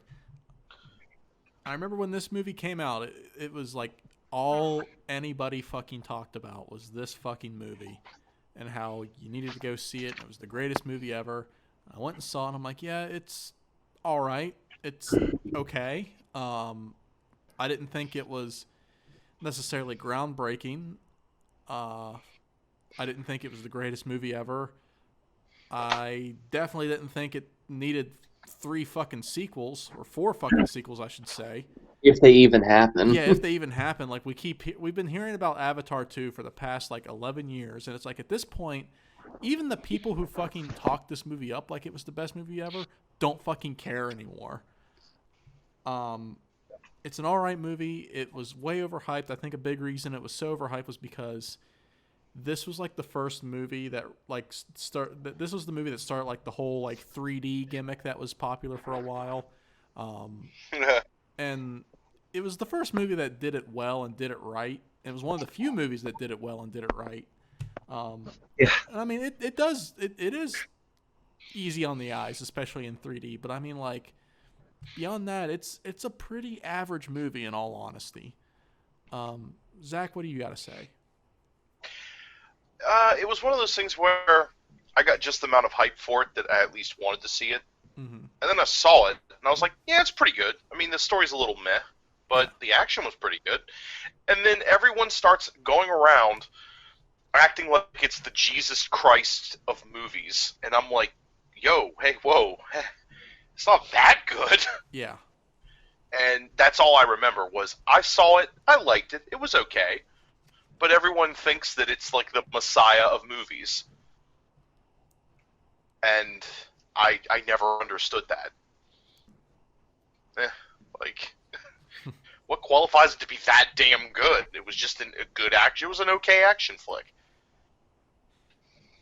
Trevor. Probably would have done better in the 80s. Probably. Trevor, go ahead. I have a sort of similar concept as Zach. Like, it, a lot of what went into Avatar and a lot of what is going into these sequels that we've been hearing about for the last fucking 10 plus years is, it just feels kind of pretentious. Yeah. With the way James Cameron's working on it, but I have no doubt that they'll turn out well and they'll be visually stunning. And you know, the original movie is beautiful, but it didn't like change cinema forever for me, like people seem to act like it did. Yeah. Like, when I think of a movie that changes cinema forever, every single element of it has to be like at a 10. Yeah. And this had like visuals at a 10. Plot was nowhere near that. No. I mean, people meme about it, but it's literally your classic fish out of water, sides with the natives kind of story. It did nothing new or interesting with the plot. Yeah. Like, I didn't realize they were releasing Fern Gully 2040. Right, that's the main comparison people make. But yeah, I mean, in terms of visuals and special effects, yeah, it did a hell of a job. But when I think of a movie that like revolutionizes cinema, it has to do everything perfectly. And this is not that. No. And I doubt these sequels will be the same way. Also, it's super pretentious to announce 3 sequels at the same time. And then not do them for a decade. Right. It just keep like unarticulately talking about them. It's coming. It's coming. They're gonna be fun. They're gonna be good. And you'll hopefully still remember the original by the time they come out. Yeah. Yeah. It's cool. We'll take a dozen years between the first and the second movie, and then we'll release 2, 3, and 4 in the course of like 5 years. Yeah. Yeah. Makes Mike? perfect sense. Mike? This movie, yeah, like you guys said, like one of the things that made this movie famous was like the marketing and the hype for it. This movie is the most like C movie I've ever seen in my life. I feel like the hype also like helped kill this movie. And the funny thing is that this was the highest grossing movie ever until Avengers Endgame. Mm-hmm. That's so Um, weird. it is weird, but I understand why people were excited for it. I was excited for it. You know, James Cameron was a very renowned director. I feel like people who aren't really film buffs like know who James Cameron is. You know, he's made some of the biggest like blockbuster movies ever. Like he made the first two Terminator movies. He made Aliens. Like he's just and he's usually a big deal when it comes to that stuff. And going back to what Kogel said, like how like it felt like it should have came out in like the 80s. I'm pretty sure James Cameron like wrote the script for this movie like in the early 90s, and it feels like that. It feels like really dated like writing and dialogue. And James Cameron was never the best with dialogue, anyways. And it just, yeah, it's a beautiful movie. It's amazing to look at, but like it's just fucking Fern Gully in space. Yeah. That's all it is. Like that's it. And like, um, yeah, I feel like it made and also killed like Sam Worthington's career as well. Mm-hmm. But That's yeah. sad. He's a decent actor. Yeah, I like him too. He's a decent actor, and yeah, you know, it's a funny thing. I saw like on Facebook the other day, like they posted something like Kate Winslet was like filming a scene like underwater for the movie for Avatar 2, and it's like, who gives a fuck? Yeah. It's Yeah, like they're like like, they use that as a marketing point, and it's like, okay, yeah, and it's like I really think like the second movie's gonna bomb or just do mediocre. I really do. I don't think it's gonna do as well as anybody wants or expects it to. Yeah. But yeah, no, it was, and you know, the weird thing is, I actually saw this movie twice in theaters, so I'm part of the problem. But to be fair, it was because I saw it with you guys, and then a girl I was interested in at the time wanted to see it, and so I'm like, yeah, fuck it, Yeah. yeah. So I wish I was able to say I wish I was able to say a lot of the movies that I didn't think was that good. I was at least seeing it with a girl I liked at the time. well, hashtag it wasn't worth it. Yeah. Blake?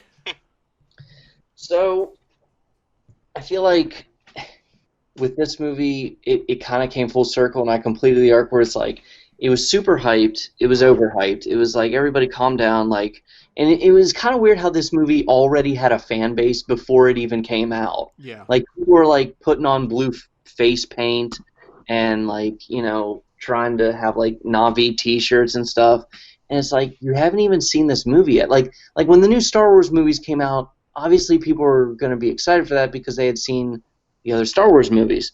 But with this, it's like you don't know if you're gonna like this or not. Like it's one thing to be like a fan of that director, but I don't know. It's just kind of weird in a way. And but then it came out, and it became number one at the box office of all time. And I'm like, really? But then like something happened where it became cool to hate on this movie, and for me, like, I kind of got burned out on that. So I actually rewatched this movie on Disney Plus like a year ago, and like it's not a major disagreement. Like it is a okay movie. It is a fine movie. It's a decent movie. It's solid. It has a nice moral. It has a nice message. It's just that it's Dances with Wolves. It's Pocahontas. It's Fern Gully. Like it's nothing brand new, but It's been done. I think it was kind of cool how there was a anticipated popular movie that had all this hype, that had all this buzz, that was in theory bare bones a quote original IP. Like it wasn't directly based on anything before. It wasn't a sequel. It wasn't an adaptation. Like technically it is still an original movie, and that was cool that like there was a time when like in 2009, Christmas 2009, there was a movie coming out that wasn't based on like a 40-year-old science fiction series, that wasn't based on a 60-year-old comic book, but it is kind of weird how like despite being the star of the biggest movie in the world, it took everyone forever to remember Sam Worthington's name because a few months later, Clash of the Titans remake was coming out, and all the magazines literally said starring the guy from Avatar, and it's like, you have the worst fucking agent in the entire world. um, Yeah. but and as far as like how the sequels are gonna do, I don't think Avatar 2 is going to beat Avatar 1, and especially it's not going to beat Avengers Endgame. Like, that doesn't need to be said, but don't think it's going to bomb. Like, it will not flop because it will still have the novelty of, in a weird way, 2 will have a novelty and nostalgia where it's like, oh yeah, that's right. I remember when the first one came out, 12, 13 years ago. Like, that's interesting. So I think people will go see it for the fact that they're not burned out on it. And keep in mind, like, James Cameron made 2 of the best sequels ever made. Like, he made Terminator 2, Judgment Day, he made Aliens. And, like, he was tasked with making a sequel to somebody else's movie, and then he was tasked with making a sequel to his own movie. And both times he knocked it out of the park. So I don't think Avatar 2 will be bad. I don't think it'll bomb. I don't think it'll flop. Now, by Avatar 5, if it does come out, every other year as scheduled, people are definitely going to be burned out on it by then. Yeah. But Avatar 2, I think it's safe. So I think it'd be funny if the second one was like way better than the first one, but it just doesn't perform as well as the first one. I honestly think that is exactly what's going to happen. But if you want to talk about someone who actually loves this movie, my dad, he loves this movie so much with all his heart. But like, he loves Native American culture, and his favorite Disney movie is Pocahontas. He loved Dances with Wolves. And I remember I took my dad to see this opening weekend. I saw it with him. I didn't see it with any of you guys. And he just like, oh, wow, yeah, they're doing the Iraq War. It's basically oil. And like, he was like, he just thought this was the most profound shit ever. And at the end, when they kick all the humans off the planet and, the Na'vi, like, reclaim their land and stuff, and Sam Worthington's narrating, and he has that line where he says, the aliens went back to their dying world. Like, my dad thought that was the deepest shit ever. Like, all the humans were called the aliens, and it's like, oh, you see what they did there? And it's like, yeah, Dad, I saw what they did there. Like, Hmm. what would you do if he took you into the garage one day and he moved some boxes around and there was just a big giant tube with an elongated fill with blue skin and a tail? With a what? With blue skin and a tail. Oh, speaking of which, that's another thing. I just love how, like, the comedic relief in this movie is fucking JP from Grandma's Boy. But yeah. But to add to Michael's point, also Trevor, I'm pretty sure that's what he's been working on since he's retired. But yeah, to add to Michael's point, like, the dialogue in this movie, like, woof. Yeah. Sigourney Weaver being like, they're pissing on us without the courtesy of calling it rain. It's like, what? What? Yeah. And then just what's his name as the villain? The military. Well, everybody's a military guy technically in this movie, but Stephen Lang. Yeah, Stephen Lang, such a walking cliche. Like, yeah, he's basically a villain that would be in one of those claymation Christmas movies almost. I remember when everybody saw Avatar, everybody just kept saying like how Stephen Lang should play Cable. Yeah. It's because he looks just like him in it. Yeah. But yeah, Avatar, like, it was overhyped, but then it became cool to hate on it. And I don't know. It is a C. It is a C. And you know what? I'll take that over X-Men Origins Wolverine. Yeah. All right, final movie of the night, Sherlock Holmes. Oh God. I actually saw this for the first time with you, Blake, and it's a fun movie. It's an interesting take on the character. Robert Downey Jr. is fun to watch in this movie. a gripe I've always had with this movie is how with the there's like there's a lack of a sense of urgency in the middle of this movie. Like it just sticks out like a sore thumb. Like there's a villain, we got to go after him, we got to stop him. Why? What's he doing? I don't know. It's been a while since I've seen this movie, so I don't remember too much about it other than that. I'm gonna go ahead and bounce it to you, Blake. So I saw this for the first time the same day I saw Avatar. I saw Avatar with my dad that afternoon, like the week before Christmas, or the week of Christmas, and then I saw this movie with like the guys that night. Such a simpler time, such a carefree time. Mhm. But seeing two movies in one day, like that was the life. But yeah, no, like you had Avatar with like that was like this big I mean, they were both big productions, but you have Avatar that's like, oh, it's gonna bring back 3D, which like other than the dandelions in Avatar, like the little floating snowflakes or whatever, like who gave a shit? I'm sorry, I didn't, but.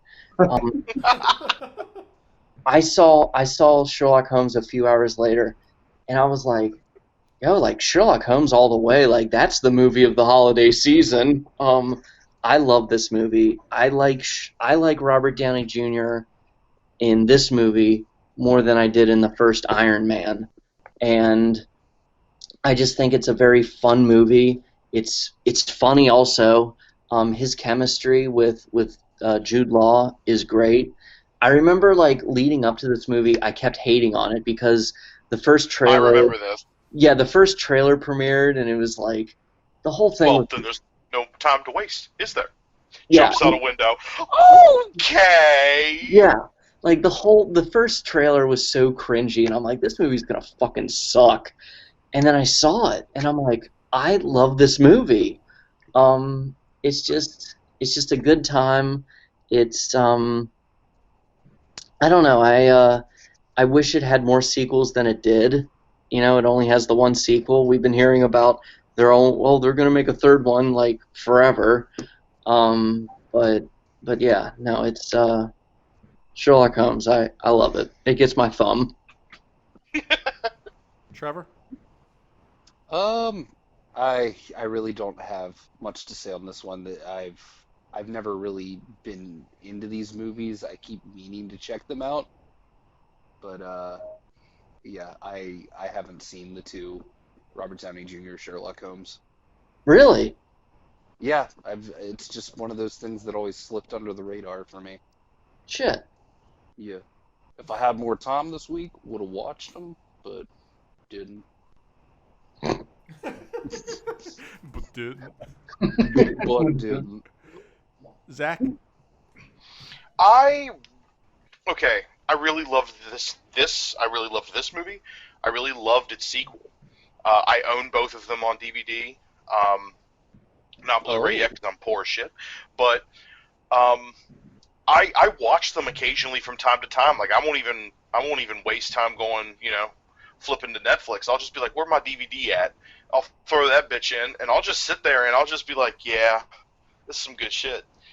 I really liked Robert Downey Jr. as Sherlock Holmes. What's his name? I just said both of the names. I know.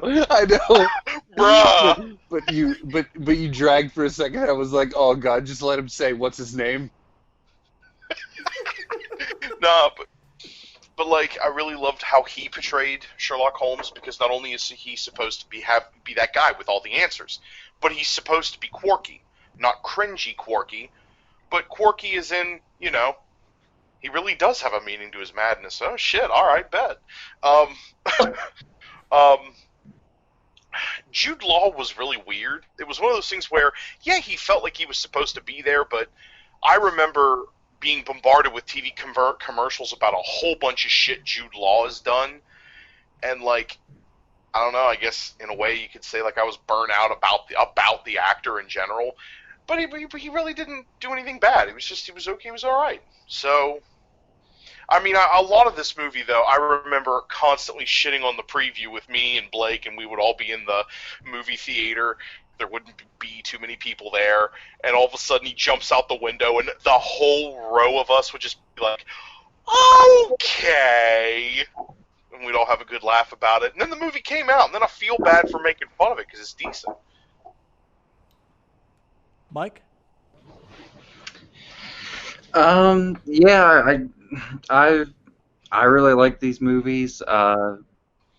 Yeah, like everybody said, like Robert Downey Jr., he was great as Sherlock Holmes. It's probably his second best like character other than Tony Stark. Better than Doolittle?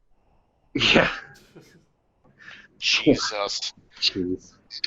It's pretty bad that Robert Downey Jr. didn't beat Eddie Murphy. But anyways, anyways, Weird. I actually really like Jude Law as Watson. I thought like their chemistry was really really good in those movies. I will say that I think the first movie's better, but like the second movie had a better villain. Yeah. And I feel like Mark Strong kind of gets the shitty end of the stick of being a villain a lot of the time. But I will say, you know what's the funny thing is that as much as I really like these movies, they're so much fun. And I haven't even finished the show. I watched like most of the first season of Sherlock, like the BBC show with Benedict Cumberbatch. Yeah. It just like puts these movies to shame. I mean, like tone-wise, they're completely different. Like that one's more serious, but it has kind of more like sarcastic humor. But yeah, like that show like totally puts these movies to shame. Like it seems like the movies, the movies like feel like kid stuff compared to the show. But like the movies are still really good. They're a lot of fun. Like they're really fun Guy Ritchie movies. Like if you ever see other Guy Ritchie movies, you're gonna like this one. I will say though, he tried to recreate. I mean, instead of making Sherlock Holmes 3, he tried to recreate this by making a King Arthur movie, and it did not fucking work at all. But yeah, that's all I gotta say.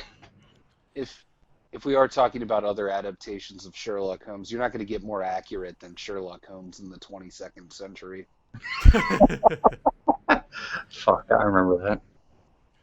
All right, well, let's move on to TV of 2009. I got, let's see, 4 shows that started in 2009. I'm just going to run through them. Tosh.0. I fucking love Tosh.0. I love that show. Yeah, as a comedian, Daniel Tosh is easily one of the biggest influencers on my comedic style. I love Tosh, and I love Tosh.0. It definitely felt like the end of an era when Comedy Central recently announced that they were canceling the show. Modern Family started in 2009. Fucking funny show. Like, I love Modern Family. Fucking funny show. It was a fucking funny show. And it maintained quality from beginning to end. Like, it's very rare that shows that last as long as this show did do that. Community started in 2009. I only saw maybe half a season of Community. What I saw, I thought was decent, but it wasn't a show I really got into too much. Parks and Rec, I've only seen a couple episodes of. Thought it had some funny moments. It has the only acceptable libertarian ever in it. So Trevor, what do you guys say about these shows? So I imagine a lot of other people have kind of dropped off the Tosh.0 bandwagon over the years, but I remember really liking it. Probably 5 years ago, from when it started to about that point. I mean, it's really funny, and he did a really unique spin on the classic. We're just watching videos and commenting on them. You're really watching it because of him, and not so much the videos Right. he's making fun of.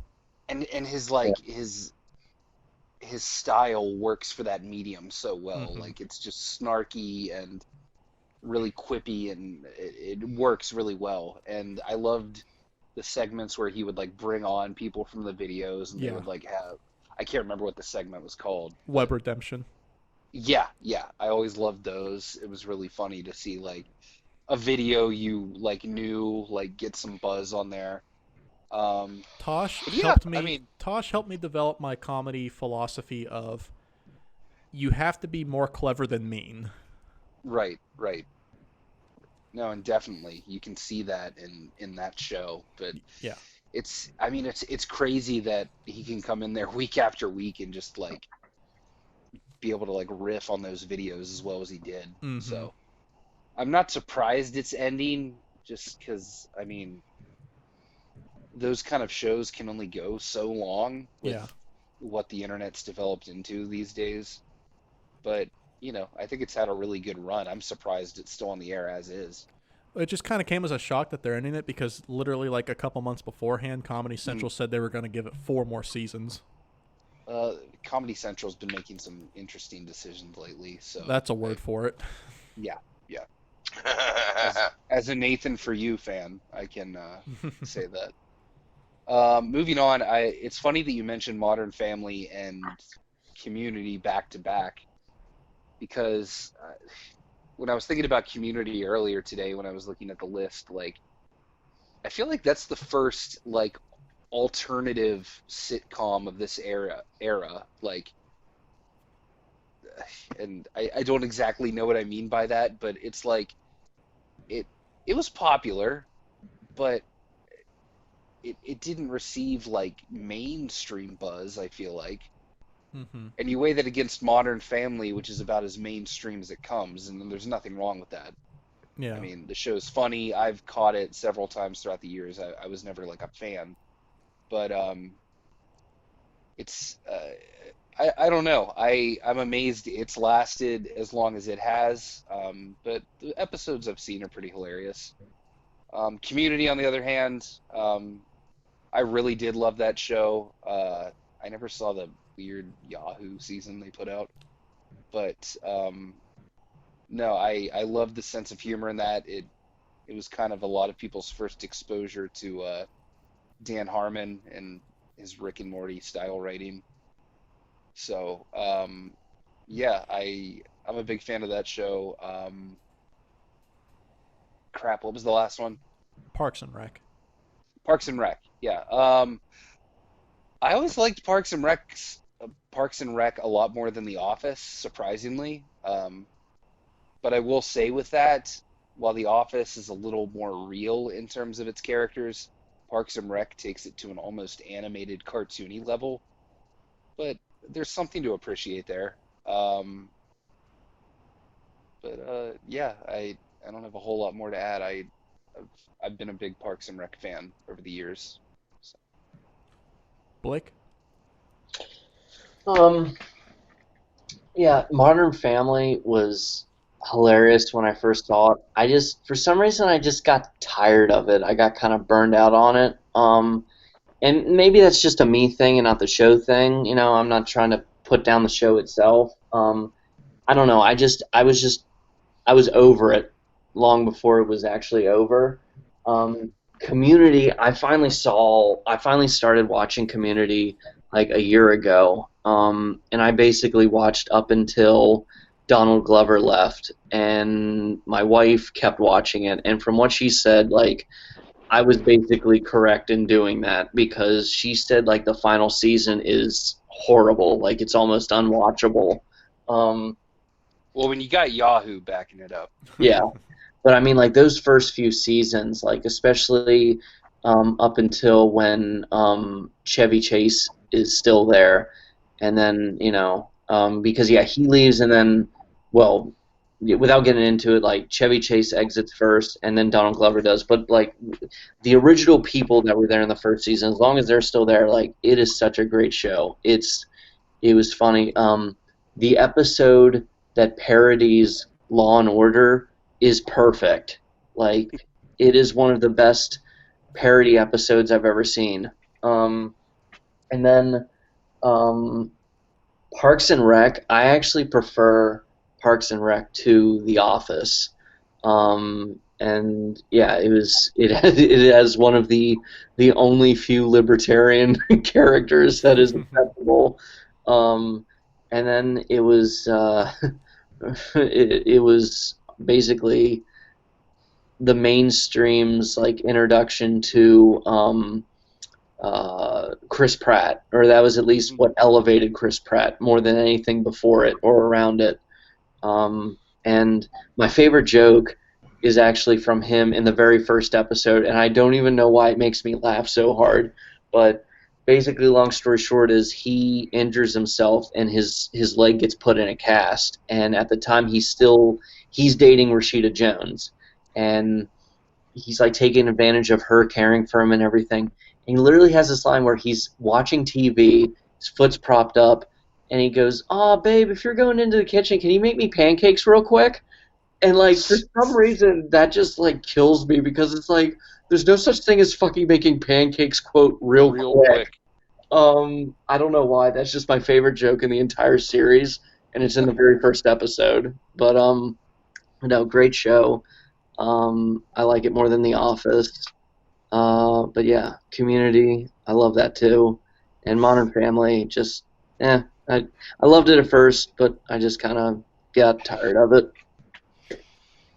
Zach? All right. Well, Tosh.0, I love the shit out of that show. Like that was one of my favorite things to like watch. Like episodic, like boom, boom, boom. I could watch 3 of them in a sitting because, well, they were pretty short to begin with. But yeah, I love Tosh.0. I don't remember Modern Family. I don't even remember. Like I'm kind of lost. I feel like it was the Mandela effect. Everyone else remembers it but me. Community and Parks and Rec. I got those two confused a lot. I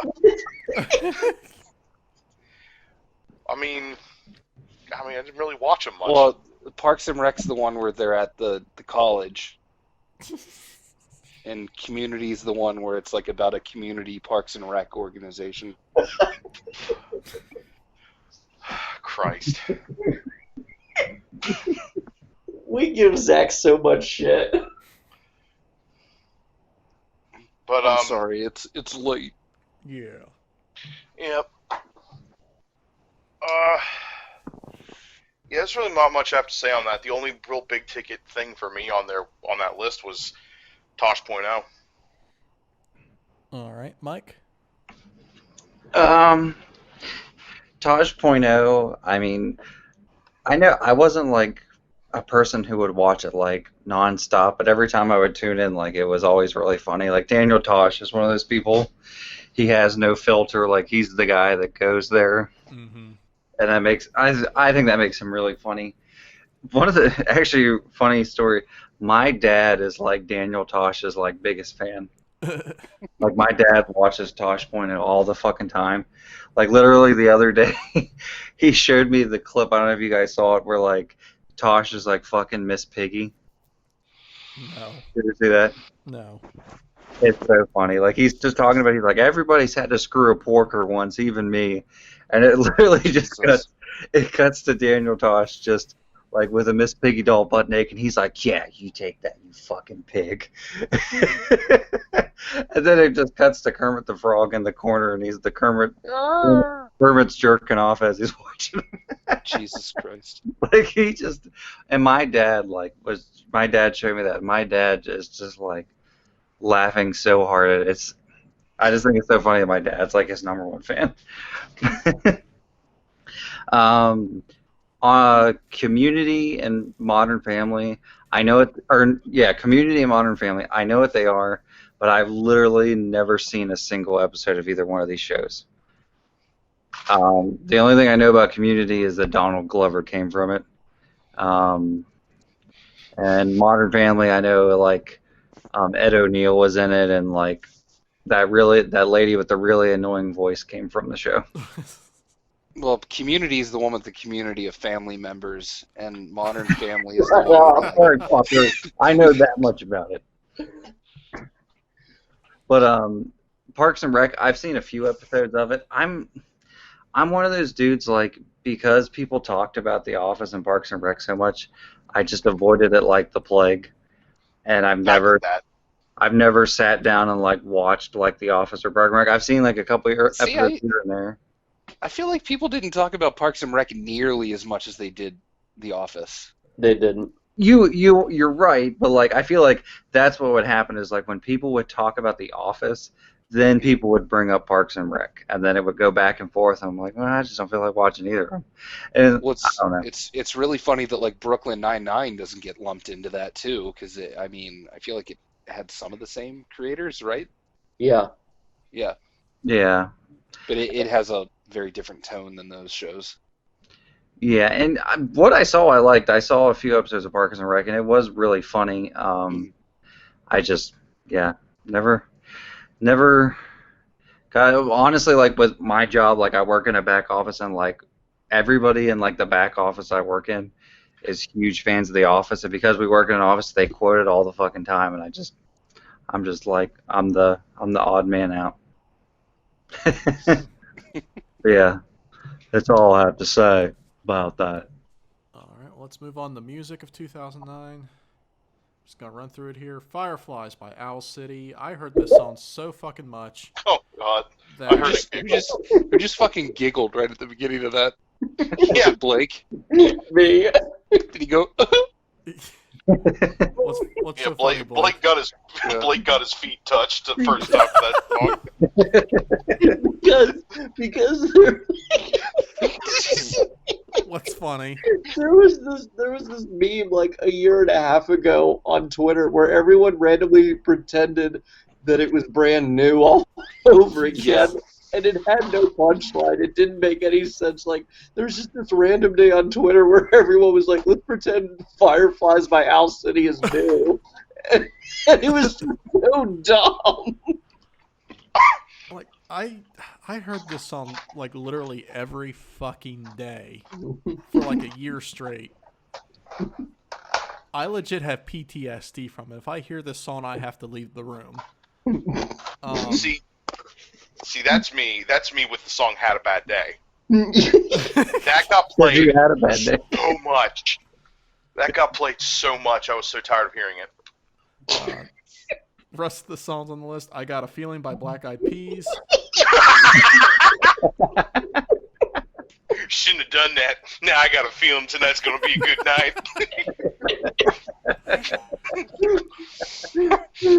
Let's hear the rest of the list. Man, big year for Black Eyed Peas, everybody. Poker Face. Big year. Poker Face by Lady Gaga, which was like this was the year of Lady Gaga for sure. This is when she really blew the fuck up. TikTok by Kesha. And I Love College by Asher Roth. Gonna open the floor for discussion. Have at it, boys. I don't even know that last one. Yeah, I'm in the same boat. Me either. I don't know what Wow. it is. Blake's the one who requested it, so. Blake, what is Oh, that? boy. Blake, you're the only one that knows it, so you gotta sing it. because it was this song that was like popular for like a whole month and then you never heard it again, but everyone was quoting it on MySpace and Facebook. But whatever, fine. Well, remind us what it is. No, Kogel, remind us of when a certain classmate was making a PowerPoint. Oh, I hate you so much for bringing that up. All right. Let's not name No names. names. No names. No No names. names. So, no, I What's your wasn't name, going Ryan? to. I'm You, professional. you can say address though. What's Trust me, if I knew this person's address, you should be worried. No, say Anyway. say a word that rhymes with their name. No. No. I'm not going to do that Don't- either. I'm not don't. dumb. Tell the damn story. You can't get in trouble So- for doing that. Shut the I am- fuck up. Hey. So at this point, Ooh. at my school, at the high school I went to, I was a teacher's helper. I'm pretty sure that's self-explanatory. And I was sitting in.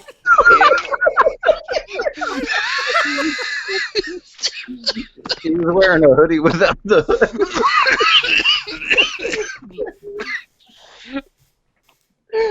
Oh, it's too late. I was We've officially hit the dank hour. I was a teacher's helper. I'm trying to condense the time I take to speak. I'm sorry. Okay, sorry. Go ahead. It Go was just ahead. funny. Go It's ahead. okay. Why'd you say it like John Coffey? Man, I don't know. Listen, all I know is I'm sitting in the computer lab where everyone was working on PowerPoints for a song or some bullshit. And this guy, let's call him Petey. I don't know, I gotta come up with a name that ain't even anywhere close to his, so I'm gonna call him Petey. So Petey's working on a PowerPoint that for a song. Let's call him Petey PowerPoint. Yeah, you know what? That's right. And he keeps mistiming something in his PowerPoint, so he keeps having to start the entire song over and over and over again, and like it's wearing thin on my fucking patience. And I looked at him, I was like, "Hey, man, could you like not?" And he goes, "But I got to get the timing good." And I went, "Well, quit screwing up. Don't be bad at it." And everyone laughed. And from that day on, I can't hear this song without going, "Oh my god, just fucking shut it off already." No, I need you to do the impression of the song starting over and over again. So it would end up starting up, and I would be sitting across the room and hear, "I got a feeling, woo-hoo." Oh man, I missed it again. Dang it. Click. I got a feeling, woo-hoo. Oh, one more time, I guess. Click. Hey, yo, shut the fuck up. Like, oh, it was just over and over, and it wasn't just the fact that he would just start it over. He would comment on the fact, "Oh no, guess I gotta start it over again. Oh gosh darn it." And then this was the same class. He was watching the Best of Home Improvement. Oh god. No, I love that he called it good, clean American fun. That's how. There's nothing funny about. That's how I sum up Home Improvement. This Christian viewers, I've been informed of who it is, and I just like to let everybody else know that this guy has also shit himself in school. So. Yep, and I sat behind him when he did it. Which is not. Which is about the opposite of good, clean American fun. That's what we call. That's what we call freak walk night. It's bad communist. I just love the story of just it went from I got a feeling, and then it went to him watching the Best of Tool Time, being like, "Get a cheerleader, isn't it funny?" Yeah, no, that's what happened, because he looked at the person right beside him and went, "Ugh," and I'm like, fucking hell, man. But oh, you shouldn't have done that. I got that boom boom pow. Oh. Remember when they played that at the end of G.I. Joe? Yeah. The Best of Tool Time. Yeah, I thought that was a little weird too over the credits.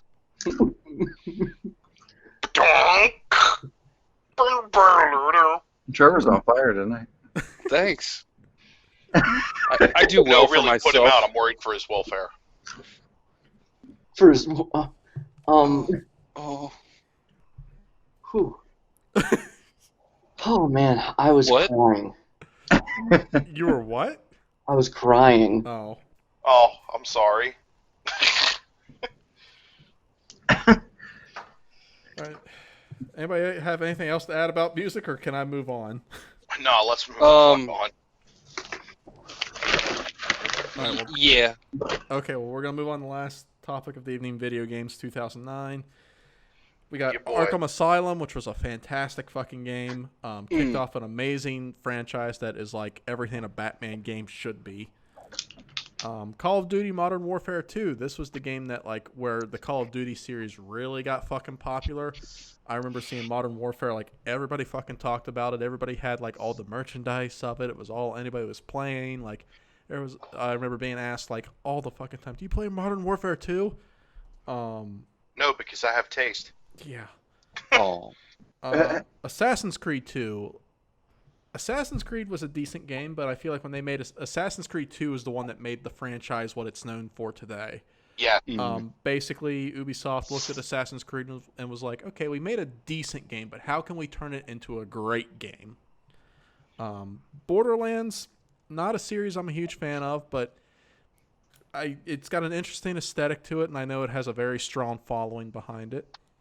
And Bayonetta, which is, I don't want to say like a cult classic, but it was definitely a game that like I don't know how to describe it, but it's a game that like had a very, I guess, kind of iconic but not quite iconic character. Finally got a sequel a couple years ago. I think there's talk of a third one coming soon. They've been working on it forever. She's in Smash Brothers now, though, which means something's weird. working. Yeah. Gonna go ahead and open up discussion again. Have at it. Well, for starters, Arkham Asylum was good. You kind of pretty much already hit the nail on the head. It's what a Batman game should be. Really not much to say other than that. Modern Warfare 2, if I had a nickel for every time I heard that, I'd probably be able to buy a better game. Yeah. Assassin's Creed 2 is one of the only Assassin's Creed games that I actually sat down and played it from start to finish. Like, I beat that game. That was really good. Borderlands, I never really liked the first Borderlands. It wasn't until they got to the second one that the game felt more fleshed out, and it didn't feel like a lackluster RPG with guns, and it went from a pretty damn good, flashy, keeps your attention RPG with guns. Mm-hmm. Bayonetta was always so weird to me.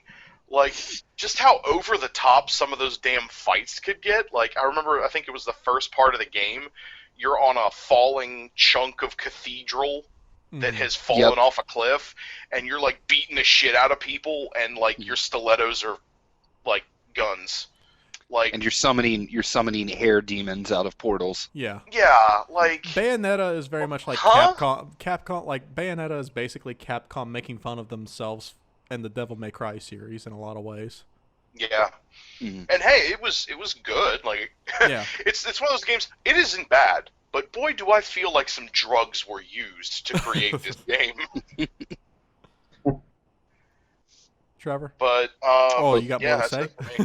I was just saying, yeah, that's it for me. All right, go ahead, Trevor. I'm kidding. Okay, so I'm going to talk pretty much about the same games as Zach. So skipping over Modern Warfare 2, I never really got into Call of Duty too much. Yeah. But Arkham Asylum, love that game. It really set the precedent for superhero games that followed it. But I spent a lot more time with Arkham City, which to me is the perfect out of the three main Arkham games. Yeah, that definitely. game is a masterpiece. But Arkham Asylum set a good ground for it. I love that game. I loved how awesome a lot of the boss fights were. Mm-hmm.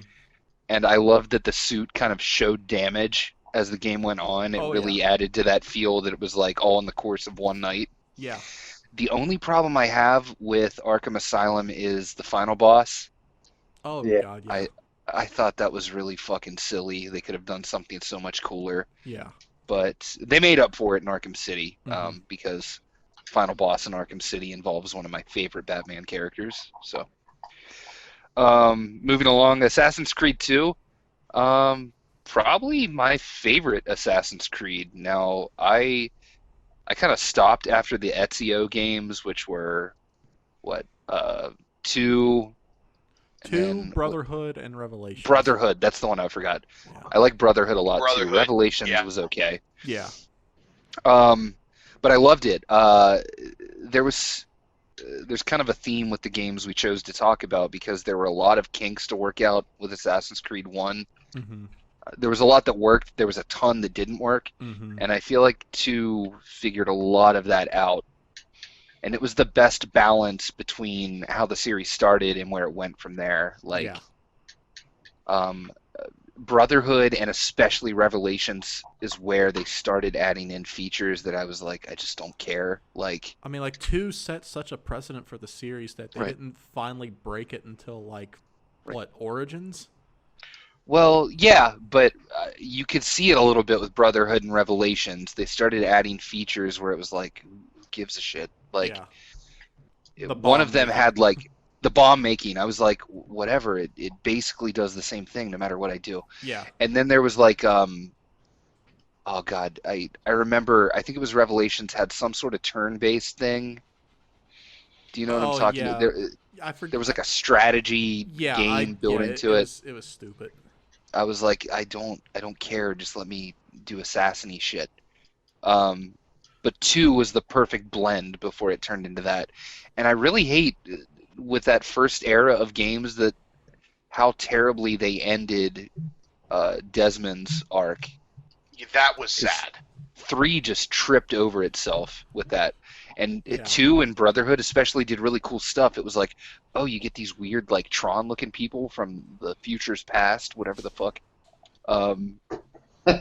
And they just ruined it in the third one. Like it added Yeah. up to nothing. It was a stupid end of the world thing, and Desmond has to sacrifice himself. Like that was so poor for a series where you didn't know it was actually in the modern day until you booted up the first game. Mm-hmm.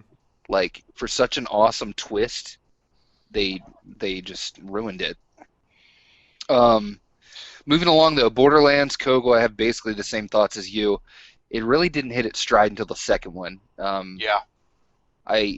One feels a little awkward. I actually replayed it recently because they ported it over to the current gen systems.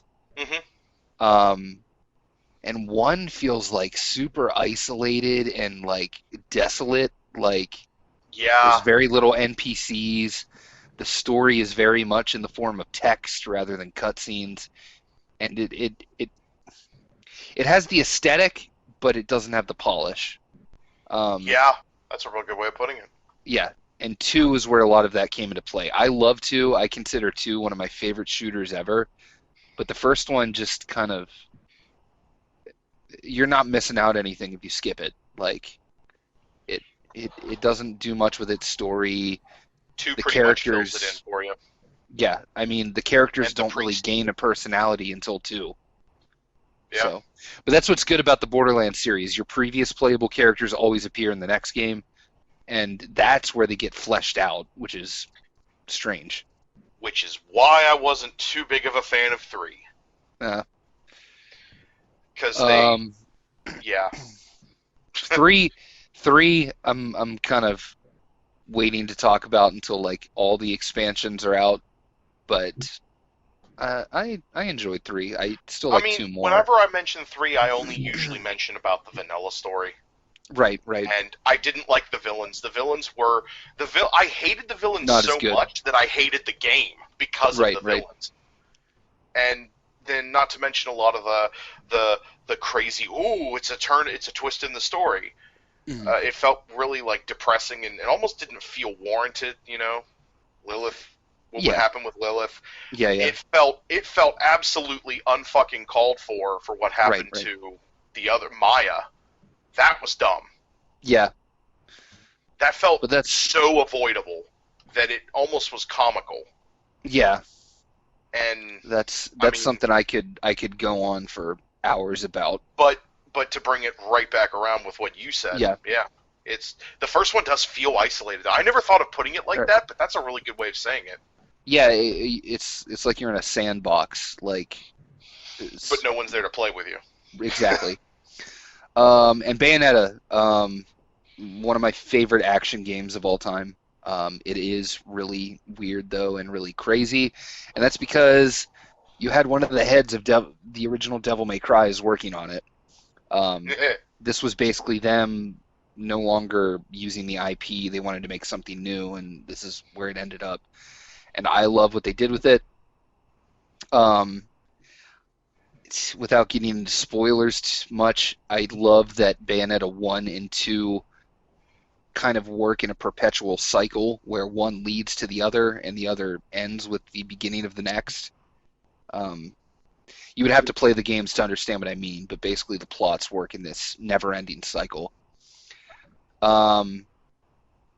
Yeah, it's like the pinnacle of hack and slashes for me. Like, I am a huge Platinum Games fan.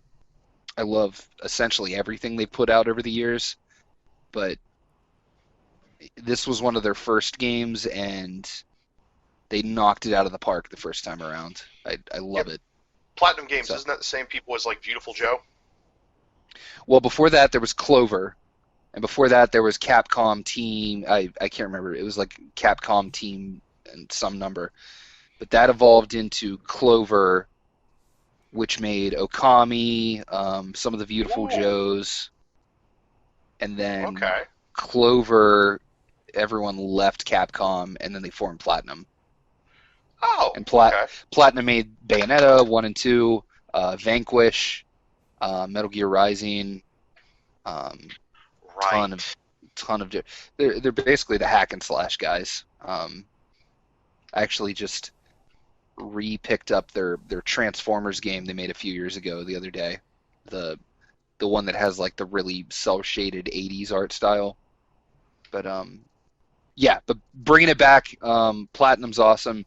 Bayonetta, really fun if you like action hack and slash games.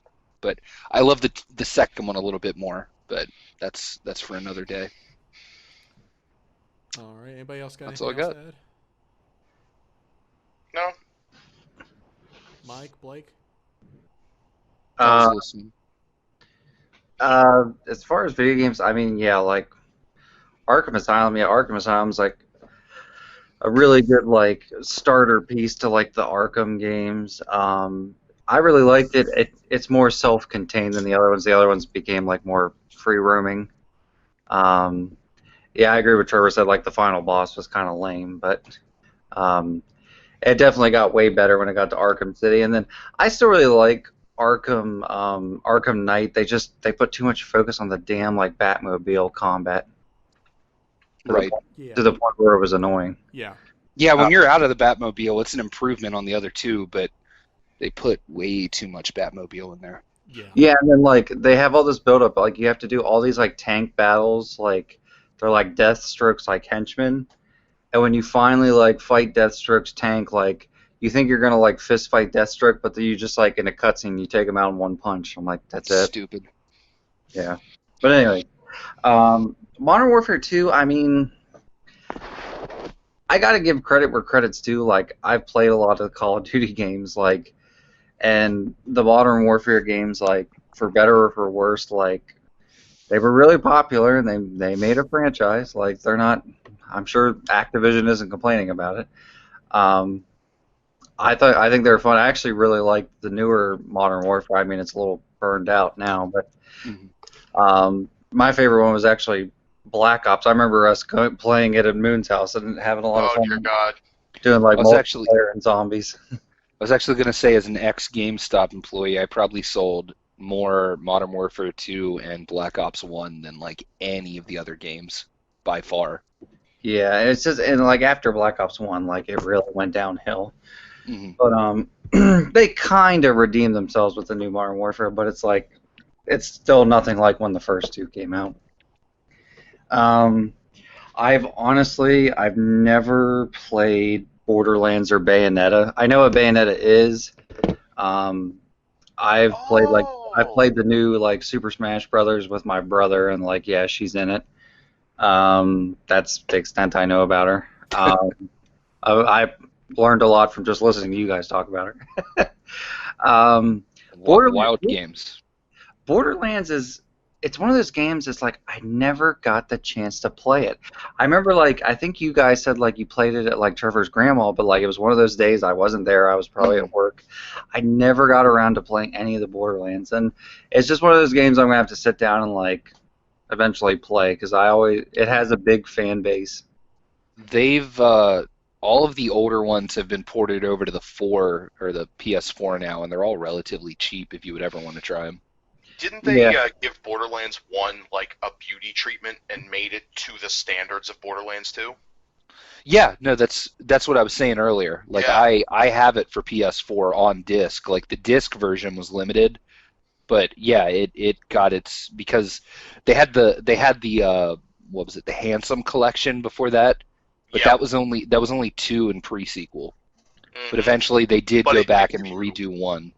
Yeah, but it did give you like every single DLC that they've ever released for both games, which was pretty good. Right, I did right. like that. But yes, they did eventually go back and redo 1, and they released it separately. And are they online games at all? Oh yeah, you can do co-op. Yeah, you Online, can online do like a co-op. party of 4 with people. Yeah, well, maybe there's an idea. Maybe we should all do that one time on the PS4. Yeah, I'd be Yeah. down. Hey, I got I've got Borderlands 2 them all on there, so Yeah, I was like, maybe you guys can guide me through it, like, Oh yeah, it's pretty because good. yeah, I'd be. I actually just off tangent. I actually just got my PS4 back. I let my dad borrow it, and he had it for the longest time, and I just got it back. Gotcha. But Assassin's Creed 2, yeah, Assassin's Creed 2 is a big fan favorite of the series. I feel like that's the one when I really jumped on. I remember Mhm. I might have played it at your house, Trevor, the first one, but I never owned the first one. And then I bought the second one, and I remember really, really liking it. I mean, that one became so popular, like you guys said, it's like it was the only one to get like 2 direct sequels. Because Right. after that, they just went back to the formula, like doing a new assassin every game in a different time period. I would say my personal favorite one's the fourth one, Black Flag. But Oh yeah, yeah, Black Yeah, Flag. a lot Black of people Flag was love the that best. one. yeah, that one's awesome. But like, yeah, Ezio. I think another thing too, like I think people like the story better in 2. Like Ezio is a lot more charismatic and likable than Altair. But Well, I think it's because they really figured out what they wanted to do with the story by that point. Because I feel like they were kind of still testing the waters with Altair. And yeah, I mean, they came back and redeemed him because you play as him in Revelations as well. yeah, like you get to play as like both of them. Yeah, Mm. Yeah, yeah. it like wrapped up his story and showed how it linked up. I will say I always thought it was kind of funny. Like if you go back and like look at the commercials and like Mhm. even if you look at the box for Assassin's Creed 2, Mhm. they always showed clips of Ezio using the like Da Vinci's like flying machine, Mhm. and you use that for like one fucking level, Yeah, and you just fly around real quick, and that's it. And I was thinking like when the game was coming out, I was thinking like since it's like a free roam game, I thought like maybe that was like eventually you gain the ability like you can use the flying machine whenever to like travel around the city. right. But yeah, I remember that was like my only complaint of that game. I was like, they like keep showing the fucking flying machine in the marketing, and like you use it fucking once. But Blake, didn't you used to have a joke where it was like the marketing was like Leonardo da Vinci is your best friend? Yeah. Yeah. I mean, that's what it is in the game. Yeah, But they use it as a marketing point. but yeah, no, it's a fun game. Like it deserves its praise. I totally understand when people say it's the best one. I think 4 is the best one, but yeah, like it's a close second for me. Just to throw, I feel like half of us like didn't even talk about the music. I was just thinking about that looking at the list. I didn't have much to add. Yeah, neither did I. I didn't think I said anything. That's okay though. I didn't really have much to say about those ones. I will say this though, there are a few games that did slip through the cracks, and I mean, if I could do like an honorable mentions, I guess that's when Left 4 Dead 2 came out. Oh, okay. I mean, that was decent. Oh yeah, it was very indecent. Hell, oh god, Minecraft came out in '09. Jesus. Oh, I mean, wow. hey, that's a testament to the fact that even though like 11 years have passed, and man, that's still going. Yeah. Well, Left 4 Dead 2 just recently got like an update, which is kind of funny. Yeah, it got like an add-on thing. Here's one I don't know if you guys have ever played, Dragon Age Origins. Like I played that one. It was I remember decent. you played a lot of it. It was pretty decent. I liked it, but there's one game on this list where I would just close it all out without having to ramble on. Prototype. Prototype I was looking at a list and I was about to say that. Prototype was a I really forget good about game. that series. It kind of, I guess in a way, it tempered my love for what would later turn into my love for the Saints Row series. Because technically they both have a common theme of the entire city is your playground, run around and blow up as much shit as possible. Mhm. And I don't know, just Prototype was just a really good game. It might not have been a completely solid game, but if you come home at the end of the day, you don't want to play something too story intensive. You don't want to get mad at sweaty tryhards online. You just want to run around and blow shit up. You pop in Prototype and you run around and blow shit up. It was fun. I was replaying it on the 4 not too long ago. Oh hey, and Demon Souls also came out in 09. You know, I was about to say that, and arguably my favorite Ratchet and Clank, A Crack in Time, came out. Oh, okay. Yeah, love Ratchet and Clank, but and Infamous. it was a pretty big year. The first Infamous. Yeah. Yeah. Oh, Infamous 1 really is nowhere near as good as Infamous 2. I very much disagree with that. Really? Infamous 2, like, Infamous 1's good. I played the good story on Infamous 2, started the bad story, and I was like, I don't fucking care anymore. Like, Infamous 2 is not as good as the first one, in my opinion.